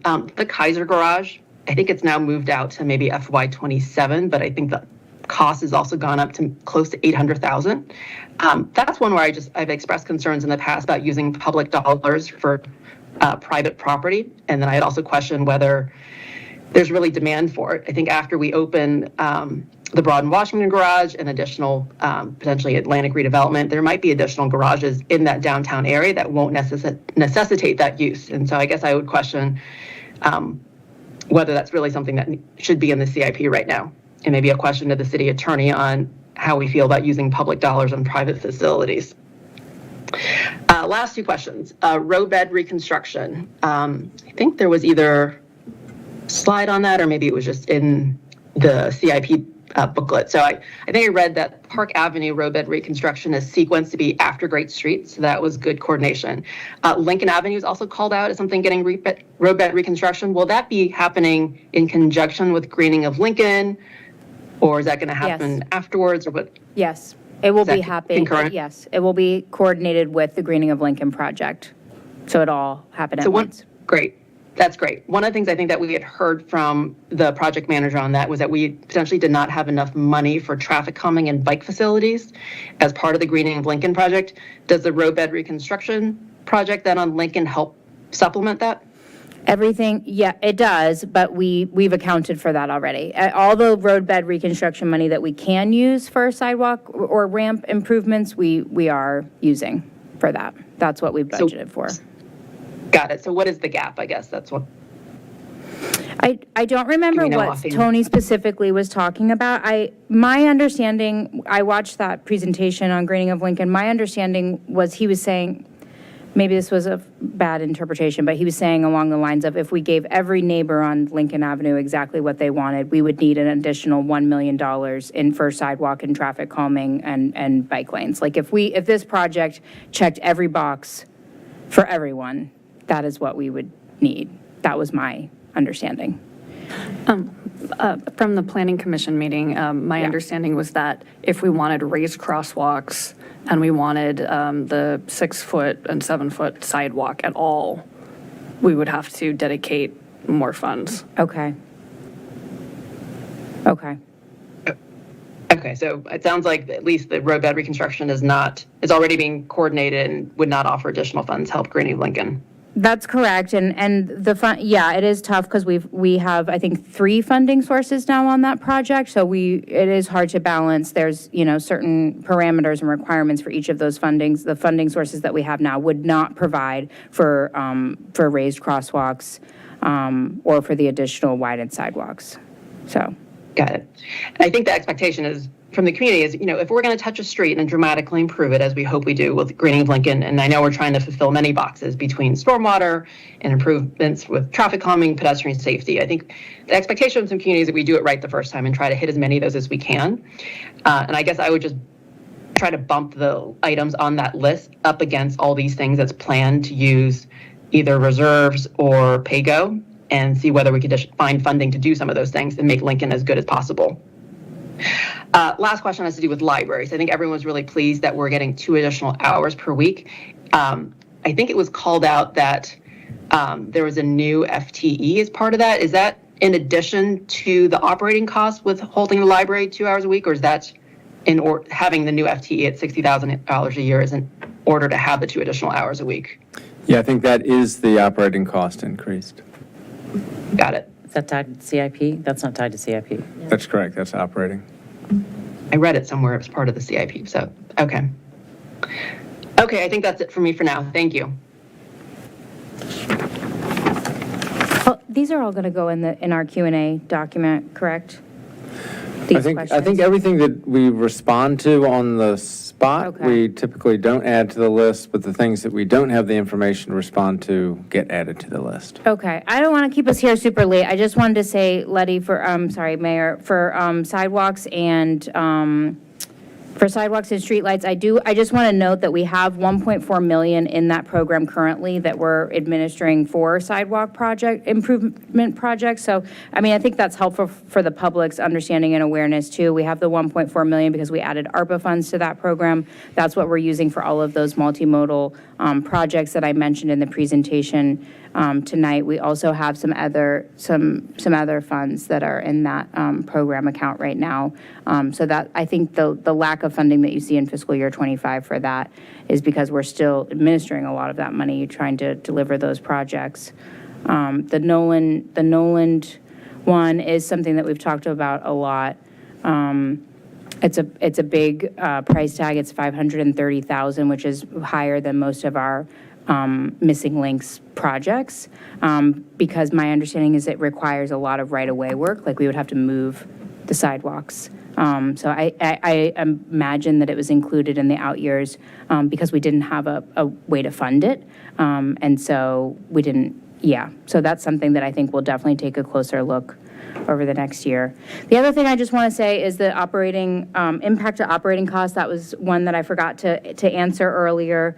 A couple years ago, we did do a lot of work to get more specific budget information on impact to operating costs, specifically in the transportation and stormwater program, where we're adding infrastructure or public facilities or assets that would include maintenance costs. And we did get a lot of really good detailed information on those costs. They increase every year, and it's hard to track, but I think that's something that I'm hoping to include in our some of our process improvements that I talked about a little bit. So in project sheets in the future, having more of a sort of formula. We did have a lot of really good detailed information on like what it costs if you add 2 street cans, what it costs if you add a bus shelter, the maintenance and the repairs and estimated costs for all of that. So I think that's something that we have worked on in the past. It's definitely something that needs to be refined and continued on. So Thank you. just wanted to I actually respond. realized I had. Oh, sorry, go ahead. No, thank you. I appreciate that. I know that we did put aside a lot of one-time money on sidewalks, but again, it would be helpful to know, like, hey, where's the 1.5 million? Like, what are the 5 projects that we might deliver out of that? So again, council can gauge whether that's appropriate pace based on the community demand that we hear. Right. I think Public Works staff is working on. We'll talk about it next week. Oh, okay. They're going to talk about it next week. Okay. One last series of questions has to do with intersection work. So it looked like Annandale in particular was going to get a lot of work. So Maple and Annandale, Hillwood and Annandale, and then South Washington and Annandale. Is the Maple and Annandale CIP project the roundabout, or is that in addition to the roundabout? Yes, Maple and Annandale is a roundabout. And then Hillwood and Annandale, is that pedestrian improvements? Because I think that's one of the ones that had that's one that has a temporary signal, right? Hillwood and Annandale has a temporary signal, I believe. Hillwood and Annandale, yes. They're all intersection improvement projects. So typically the intersection improvement projects include a new traffic signal and new traffic signal equipment. That's why I always refer to them as traffic signals. Maple and Annandale is in design and right-of-way right now, I believe, the roundabout. I always get them mixed up. Washington and Annandale is the next one that we have funding for, but that we are so that it's an active project. Hillwood and Annandale would be a new one that starts coming online in fiscal year 25. We start getting the funds for that project. Okay. So for South Washington, Annandale, because I run through that whole area like a couple times a week, so I'm quite familiar. And in general, I do support more investments in the South Washington, Annandale area. For South Washington, Annandale, that's the one that's got really long pedestrian crossings, and it only has actually pedestrian crossings on 1 or 2 legs, and the others are just, you have to use the traffic signal and kind of like peek and see whether you have a green or not. I assume we are doing like a redesign of all that and making it more pedestrian safe and friendly? I also assume, but I will verify and confirm. That'd be great, because I think, again, in light of all the request council hears about walkability and pedestrian safety, I think those 3 intersections in particular could use a lot more upgrades. So that's good to see. And I would just support what Caitlin said. Yes, that is the intent of that project, and that's in the scope of work for a grant application for it. Okay, Ms. But I think the one that comes up first is Maple, and that's first up in line is the roundabout. That's right. Right. Okay. Got it. Okay. Really, now this time, that's it for me. Thank you. All right, the real eclipse is happening. You're going dark. That's the last question. Ms. Connolly. This is a personnel question, but related to the earlier conversation, and that is, we talked about the 3 project managers. There also are 2 project managers that are consultant? Yes. So are they working with the other 3, different projects completely? Different projects. Okay. Yeah, there's 2. So we have a total, I should have mentioned this earlier. So we have a total of 6 project managers. Really, we have 5.5 and then another part-time. We have, between the full-time and the part-time project managers, we have a total of 6 technically. We have 2 project managers who are contractors that we added just in 2023. They have been working on the ARPA multimodal projects. So those smaller crosswalks and ramps, sidewalks, parklets, and bus shelter projects. Those are all anticipated to be complete in the next, in fiscal year 25. So we propose to scale back to 1 contract manager. As soon as a couple of them are finished up, we'll scale back to 1 contractor. Yeah. Okay. Now, one of the things that we've talked about when we talk about all the sticky notes and the Oak Room and all these different projects is, are we doing too much? Is the city council asking for too much at one time? And is this scaling up and all these employees and more office space needed? Is it too much and for us to actually handle? And do we need to scale back a little bit and not have as many projects in front of us? So that is a big theoretical question, but it just seems like we're adding. We don't quite have the space, and is there a way to do less? Say maybe some of these projects are on there, but they do need to get pushed out 7 years.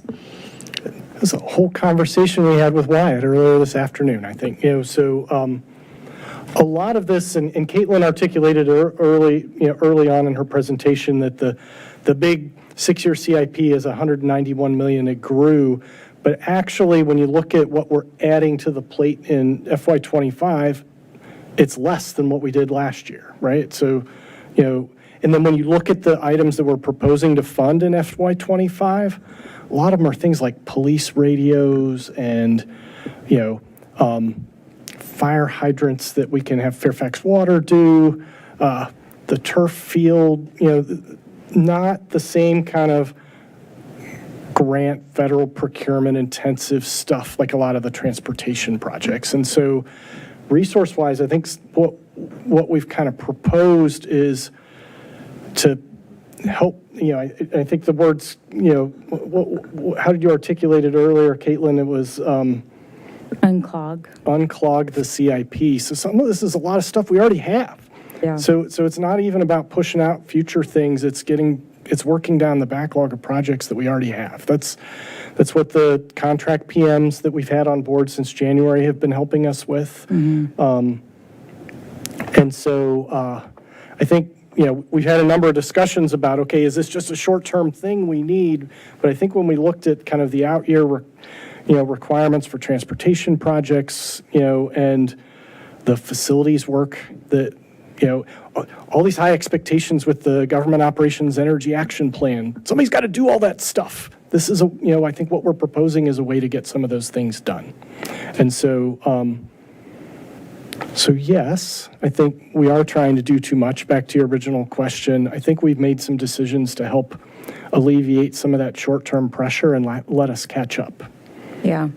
On the screen, I just wanted to point out, I do have the fiscal year 24 to 25 comparison. I think the answer is maybe more specifically, we have been doing too much. In fiscal year 25, we've scaled back a lot. I mean, that's $20 million less than what we appropriated in fiscal year 24. Some of that is due to the 2-year cycle that is typical with grant programs. So it'll pick up again, transportation will pick up more in fiscal year 26. That's pretty normal. But to go from 23.8 million in transportation in fiscal year 24 to 9.7, we've scaled back a lot. And that has been to focus on unclogging the CIP, what do we need to improve, right sizing, right resourcing, right staffing, and getting sort of that backlog cleared out. A lot of those legacy projects that have been gone on far too long. We just want to get them done. So how long do you think the unclogging is going to take? 2 years? 18 months is what we proposed. That is pretty aggressive and ambitious, but that's those first slides that on pages 6, 7, and 8, I think the proposed strategic roadmap of project management. If you look at the first 2 columns, I think it's taking a second to load. If you add up the 2 columns there of deliver, all the projects to deliver by July 2025, it was over 20 projects. So I think that's the aggressive part. But I think with the extra resources, that's what we're looking to do. While also making sure that we are able to sustain those additional resources once we get out of the unclogging phase, which we do feel confident about. Okay, is that it? One more question. Almost not CIP, but sort of CIP, and it's related to the Vietnamese outreach. So we've talked about having translation, but I think as we're talking about these kind of projects too, some of those, there's more than just translating at public meetings run by the general staff. We need a person who's embedded in the staff, in the community, who's able to build relationships with people at Eden Center. So I do think this is a start, but it's not enough. I feel it needs to be more, because even as we talk about these things, there's not much at Eden Center in all of this stuff. right? We're still focusing on other areas of the city more. And if there was a person on staff who was the Vietnamese outreach person, they would be advocating for, oh, I hear this is needed over there. They didn't know how to say they need this. So I think that that is something that we need to keep remembering as we go forward, is that we need to have a bigger emphasis on embedding a Vietnamese speaker who really understands the needs of that community, that area. Thanks. Okay, we're going to go Aaron, then Mr. Snyder, Ms. Flynn, then Mr. Snyder, then back to Ms. Hardy. Mine are really quick, and I don't want to repeat any questions, so they're topics that didn't come up yet. On Binder tab 5.3, there's a sheet about public facility security. It mostly goes to like the cameras and the centralized camera system. It also talks about fortifying the exterior to City Hall in certain ways, and I wasn't sure in this $900,000, the $500,000 in fiscal year 2025 and the $400,000 in fiscal year 2026, if that was like going towards the camera piece of it, or if that was also going toward this more nebulous, like fortifying a building piece. Oh, go ahead. So it's my understanding of our plan for FY25 is to focus on cameras and access control. Yep. So those are the two. But in terms kind of what it is infrastructure. we're approving with this CIP, right? It says at the bottom of that area, in addition to the information technological upgrades to facilities, additional physical measures will be added to fortify the exterior of City Hall, such as passive barrier boulders, bollards, and security glass panels. And I just wanted to understand that a little bit more. Like I work in a fortified building like a lot of the day, and if you're talking about just tension with building security and then building accessibility, I just kind of wanted to hear a little bit more about that, and it doesn't have to be now, and whether that is included in that 900,000, or if that's like putting a pin in that idea for a next year's CIP in terms of what on-site security vulnerabilities exist, physical vulnerabilities in our facilities that we haven't already dealt with or that aren't dealt with through the information technological upgrades. The majority of the projects for the 2 years are in the security electronic piece to make sure all of our facilities have similar access like we do at City Hall. Both projects do include the physical response that you see described there, based on a security audit done by our Office of Emergency Management. Because of the nature of those security issues, if we need to talk more detail, that I would request consideration of a closed session. Okay, and then the only other thing we hadn't touched upon is the Fellows Property Parkland. It looks as though there's $1.75 million unfunded in fiscal year 2026, and that's kind of the only thing over the 10-year projection. The 6 years and then the 10-year projection. So, like, is that park space usable at all in the meantime? Is there a way to do smaller scale improvements to make it more usable at all? I just kind of don't know the status of it and the idea of kind of having parkland or potential open space that we can't really do anything or aren't planning to fund in any sort of way for 6 to 10 years. I just wanted to ask about. So the Fellows Property Parkland, so the design of that space was funded. So it's in design right now. In fiscal year 26, we request the 1.7 to construct the park itself. Then it's done, then it's usable. Right, but it's listed as unfunded, right? So we're going to have to come up with the 1.75 from a source of somewhere. money. Yes. Okay, and so my question is just, is there, I think it's a good question. The current estimates triple where things started, which is part of the reason it's in an unfunded status. So we'll take your question back. Yeah, and my question is more of just like, what does unfunded in terms of the design of the park mean versus unfunded in terms of the current usability of any space that's there? So I think we wanted to get through design and to refine a cost number and then work through ways and means on how to finance it. The land is open to the public. Anyone can use it right now, and it is kind of your classic natural area, very passive park, but it is used on a regular basis. Okay, Mr. Snyder, and then Ms. Underhill. Sure, thank you. Great discussion, one of the better discussions of the CIP, I think, that's occurred in some years, so thanks to everyone. The one factor that really concerns me that we're not really addressing is fire and emergency medical services. Have we studied and have we brought in objective third parties to determine whether the current agreements are sufficient and whether we're going to need to consider construction of another fire station, additional agreements with Arlington and Fairfax? We're relying on mutual aid agreements with Fairfax, which is very nice of them. We appreciate it, but they may decide at some point they don't want to do that. And since we're building senior buildings at least 10 stories, and I think another one proposed at 18 stories, the fire and emergency medical risk has increased dramatically with what we've built and what we're planning to build. So are we studying to make sure that that element of basic core services is adequately provided for in the near, immediate, and long terms? So we can, yeah, you can answer now, but it's something that I'll keep pursuing until we get some sort of an answer on it. So just we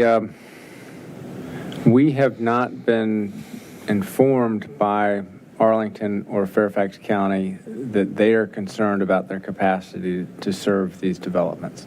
They are part of our land review process, and so they are well informed of what we're doing. Arlington County is in the midst of doing its comprehensive plan for fire and life safety services.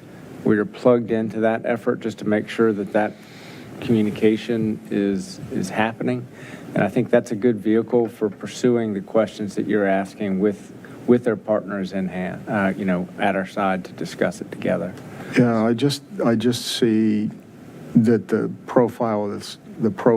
building profile of this community has changed dramatically in the last 20 years, and are we really keeping up with it?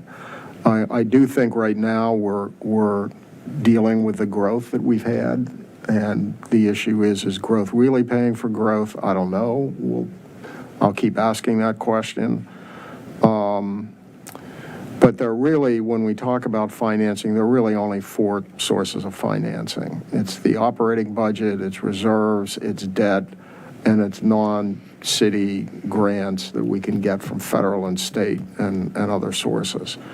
So I'm concerned right now with the management of the reserves to make sure that we clearly lay out each reserve that we have, why they were established, what's their intended purpose, and are we doing a risk analysis of exactly how we're handling those reserves. Those are really some of the additional points. One other point I want to emphasize is that the community really, frankly, wants more on transportation than we're giving them. They want more in terms of pedestrian and bicycle and infrastructure. So somehow we need to do even more direction to meeting that demand. And then finally, I'm not going to be here the next week or so. I'll be overseas working with Ukraine refugees, so I'll be sending in comments that way. But that will be the reason why I'm not here for the next week or so. Thanks. Thank you. Ms. Underhill? Letty can speak. Okay, I'll go first. Never mind. I have probably 20 plus questions, but I'm going to keep it to FY25 and try to get through these super fast. And I guess a few other quick things. Regarding Letty's question on the pace of the capital reserves drawdown, why did we select that pace? Could it be done faster? Could we allocate more money to 26 or 25 if we so chose? I don't know who can So, I mean, I think Sure. Okay. right? Yeah, I But- mean, we also want to balance like how much money how much we can spend and how much work we can get done in those years as well. So we're trying to balance workloads, right, and make sure that we're not overcommitting. I mean, for the financial side of that, Ms. Bawa would have to speak to, but. But I think we're, the discussion we had earlier was about trying to kind of catch up with the backlog of projects we've already kind of signed up for. So I think that's part of the reason kind of 25, 26 and beyond were kind of laid out. That's part of it. And I think the other part to mention is some of those projects 26 and out are tied to grant sources. So we could allocate city money to it, but it's still got to wait for money in the out years as well. So in a simplistic answer, sure, we could allocate more money to some projects faster. Our ability to get that done is a challenge. I guess for things, I mean, one of the things in the CIP is like metro funding and stuff like that, something that wouldn't require an FTE. We could draw down on the capital reserves faster than the current plan allows. Is that correct? Yes, possible. Well, the WMATA money in the CIP is an annual expense. So I don't know that we could use the allocation for 26 and spend it in 25. I think that those are kind of metered out over each fiscal year. I see. In terms of the FTEs for the CIP, do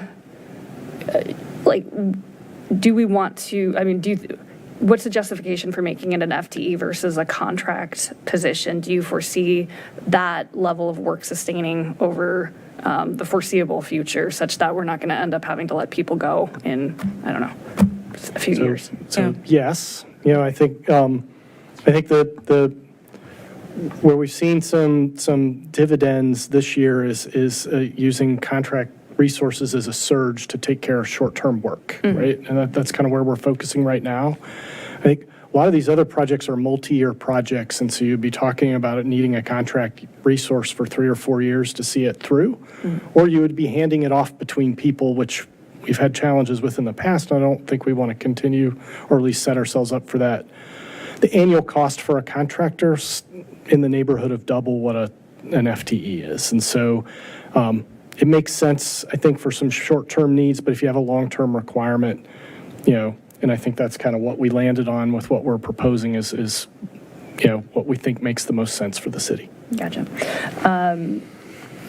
Regarding, I'll go through some of these quickly. Regarding the evidence garage, I strongly support making sure we have that as part of a larger comprehensive plan. Regarding the greening of Lincoln, just to make it clear that I would like to know if there are outstanding things that we're not funding right now. So that's a question that I would like to make sure is either added. I think we've noted that. I think that's an ongoing kind of scoping discussion that Mr. Dudley's having with, all the folks on Lincoln Ave in the community. And I think as we get clarity on what, those items are and what they might cost, I think, we can come back for a discussion on that. Great. Yeah, it would be nice to have a ballpark figure if one already exists. 485 in the, I guess, CIP document, talking about traffic signals and intersections. Does that include removing beg buttons and leading pedestrian indicators? Where does that fall? Removing what? Beg buttons, which is like right now when you cross Broad Street, you have to push a button, and otherwise this walk signal will not change. Okay. It would, if that's what the project application called for, and that's what our engineer, if it was warranted, by the engineering team that to remove something like that, it would include, it does include push buttons.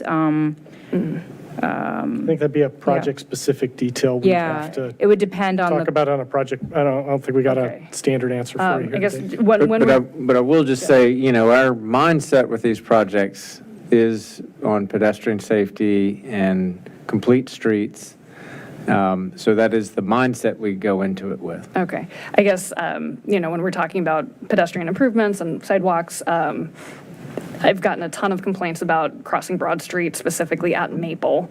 And how difficult it is because you have to hit that DEG button, and so I just didn't see that in here anywhere. So I was just curious if changing that existed. The other thing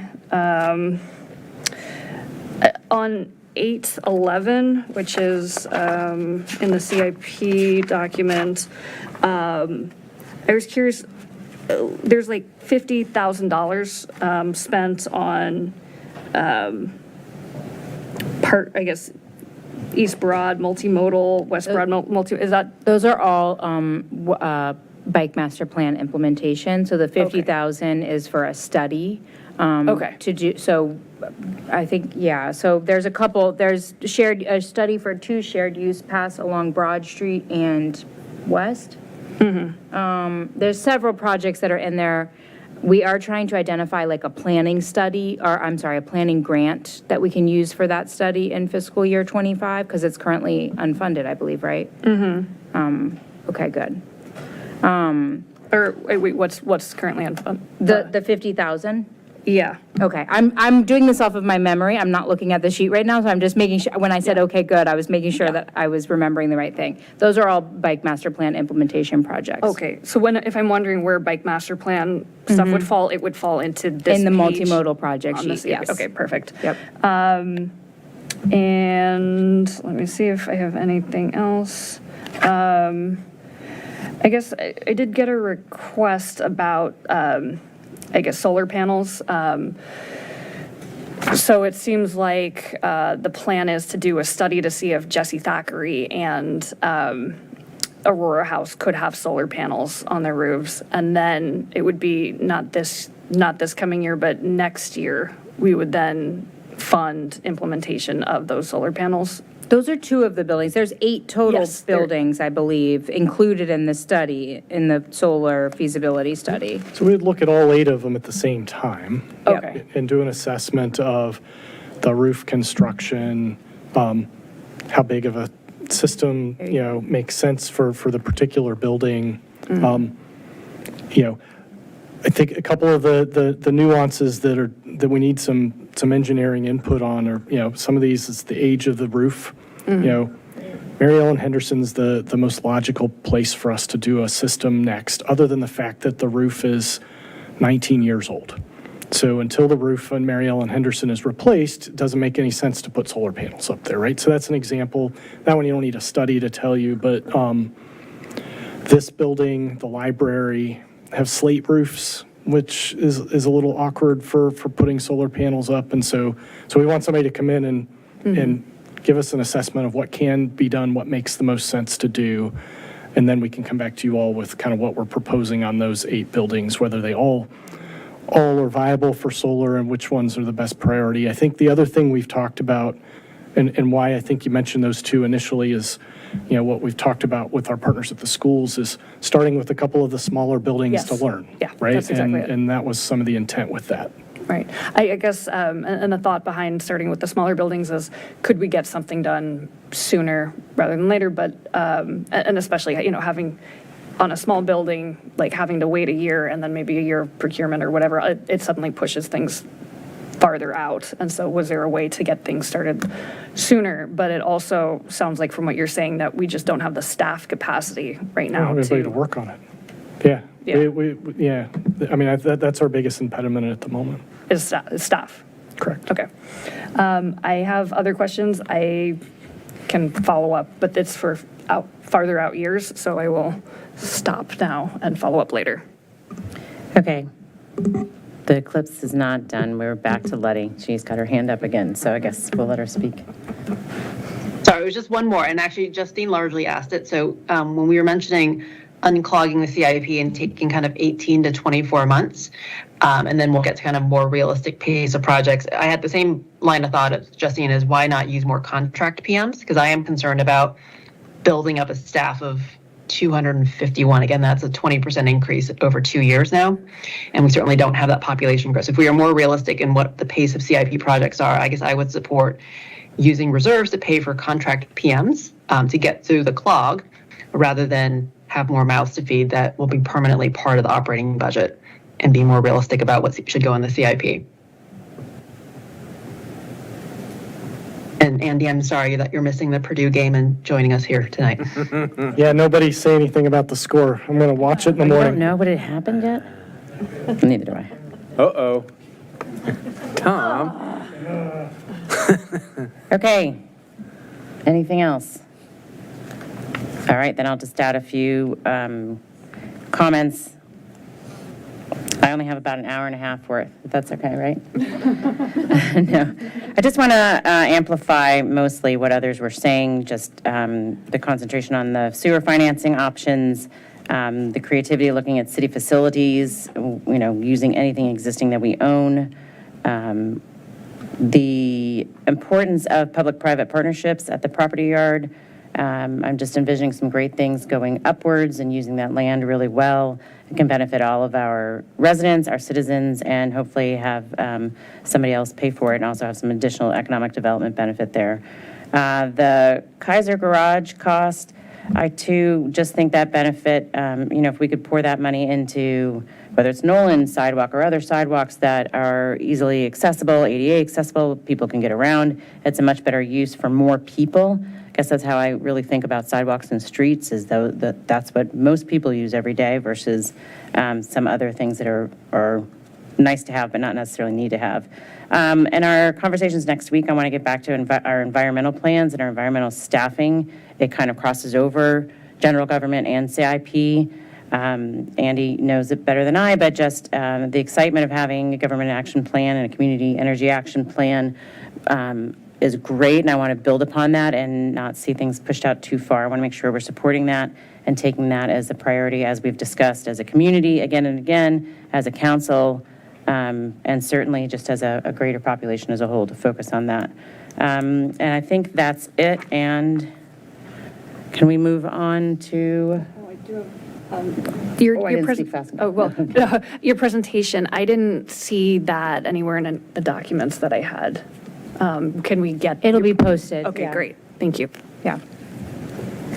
Okay, thank you so much, Caitlin and Andy, and all of the folks who've put a tremendous amount of effort into this and continuing to see it refined. And I think Councilman Snyder said it best. You can take a lot of credit for it being the best one he's seen since he's been here since 1864. He's seen a lot of them. So I think what we will do next is, so we have business not on the agenda. We don't have to cover that unless anybody wants to add anything else to the agenda this evening. So, Vice Mayor Hiscott, I had sent out an email requesting a very short closed session discussion about a possible land acquisition on West Cameron Road. And so if the council is still up for that, I think we could do it in 5 minutes. Yep, we just have a few other things on the Okay, I'm sorry to interrupt. agenda first. If there are any other no, we're not giving any other council member comments tonight. I've made that decision. But there's approval of minutes for previous meetings. Can anyone make a motion to approve minutes of the three listed? Motion to approve minutes from the 28th, February 12th, and February 26th. Do I have a second? Second. Should this be November 2023? Yeah, we're catching up still. But it says 2022. It is 2022. Oh. Okay. It's correct. That's Okay, correct. so we have a first and we had a second. Do we have a second? Second. Second. All in favor? Aye. Aye. Any opposed? Those are all approved. Thank you, Ms. Heath. And now we can go into closed session. We're in agreement on that. So the time is 11:06 p.m. Upon a motion made by Councilmember Connolly? and seconded by Councilmember Snyder.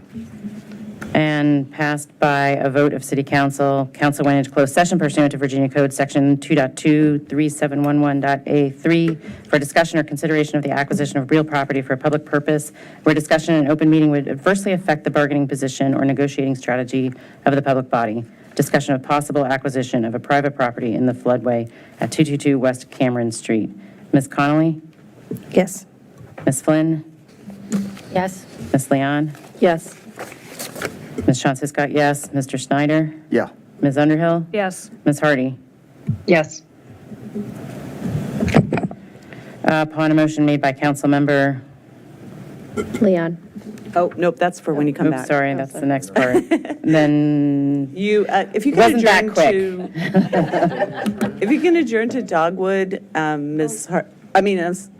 Oak. Ms. Hardy will join you remotely there. We have Okay. it set up. let's take 2 minutes to get to Oak for anybody who might need to take a detour. Thank you. Thank you all. See you in a few minutes.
Letty, are you with us?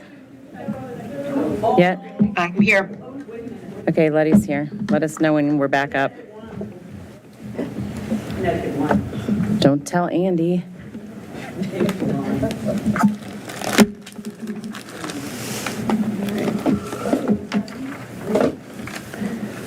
Let us know when we're live, please.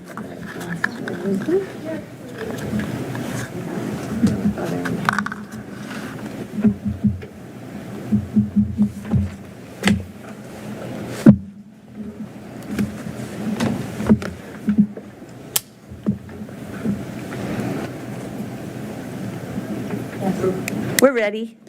Upon a motion made by Councilmember Leon. Leon, seconded by Councilmember Snyder. Snyder, and passed by a vote of City Council, council reconvened in open session. Councilmember Connolly, Yes. Flynn, Yes. Leon, Yes. Sean Siskott, yes. Snyder. Yeah. Underhill, Yes. Hardy. Yes. Coming out time is 11:35 PM. Upon a motion made by Councilmember Leon. and seconded by Councilmember Underhill. and passed upon an affirmative roll call vote in open session, it was certified that, one, only public business matters lawfully exempted from open meeting requirements, and two, only such public business matters as were identified in the motion by which the closed meeting was convened were heard, discussed, or considered in the closed session or meeting by the body. Connolly, Yes. Flynn, Yes. Leon, Yes. Sean Siskott, yes. Snyder, Yeah. Underhill, Yes. Hardy. Yes. Thank you. We are adjourned. Good night, all.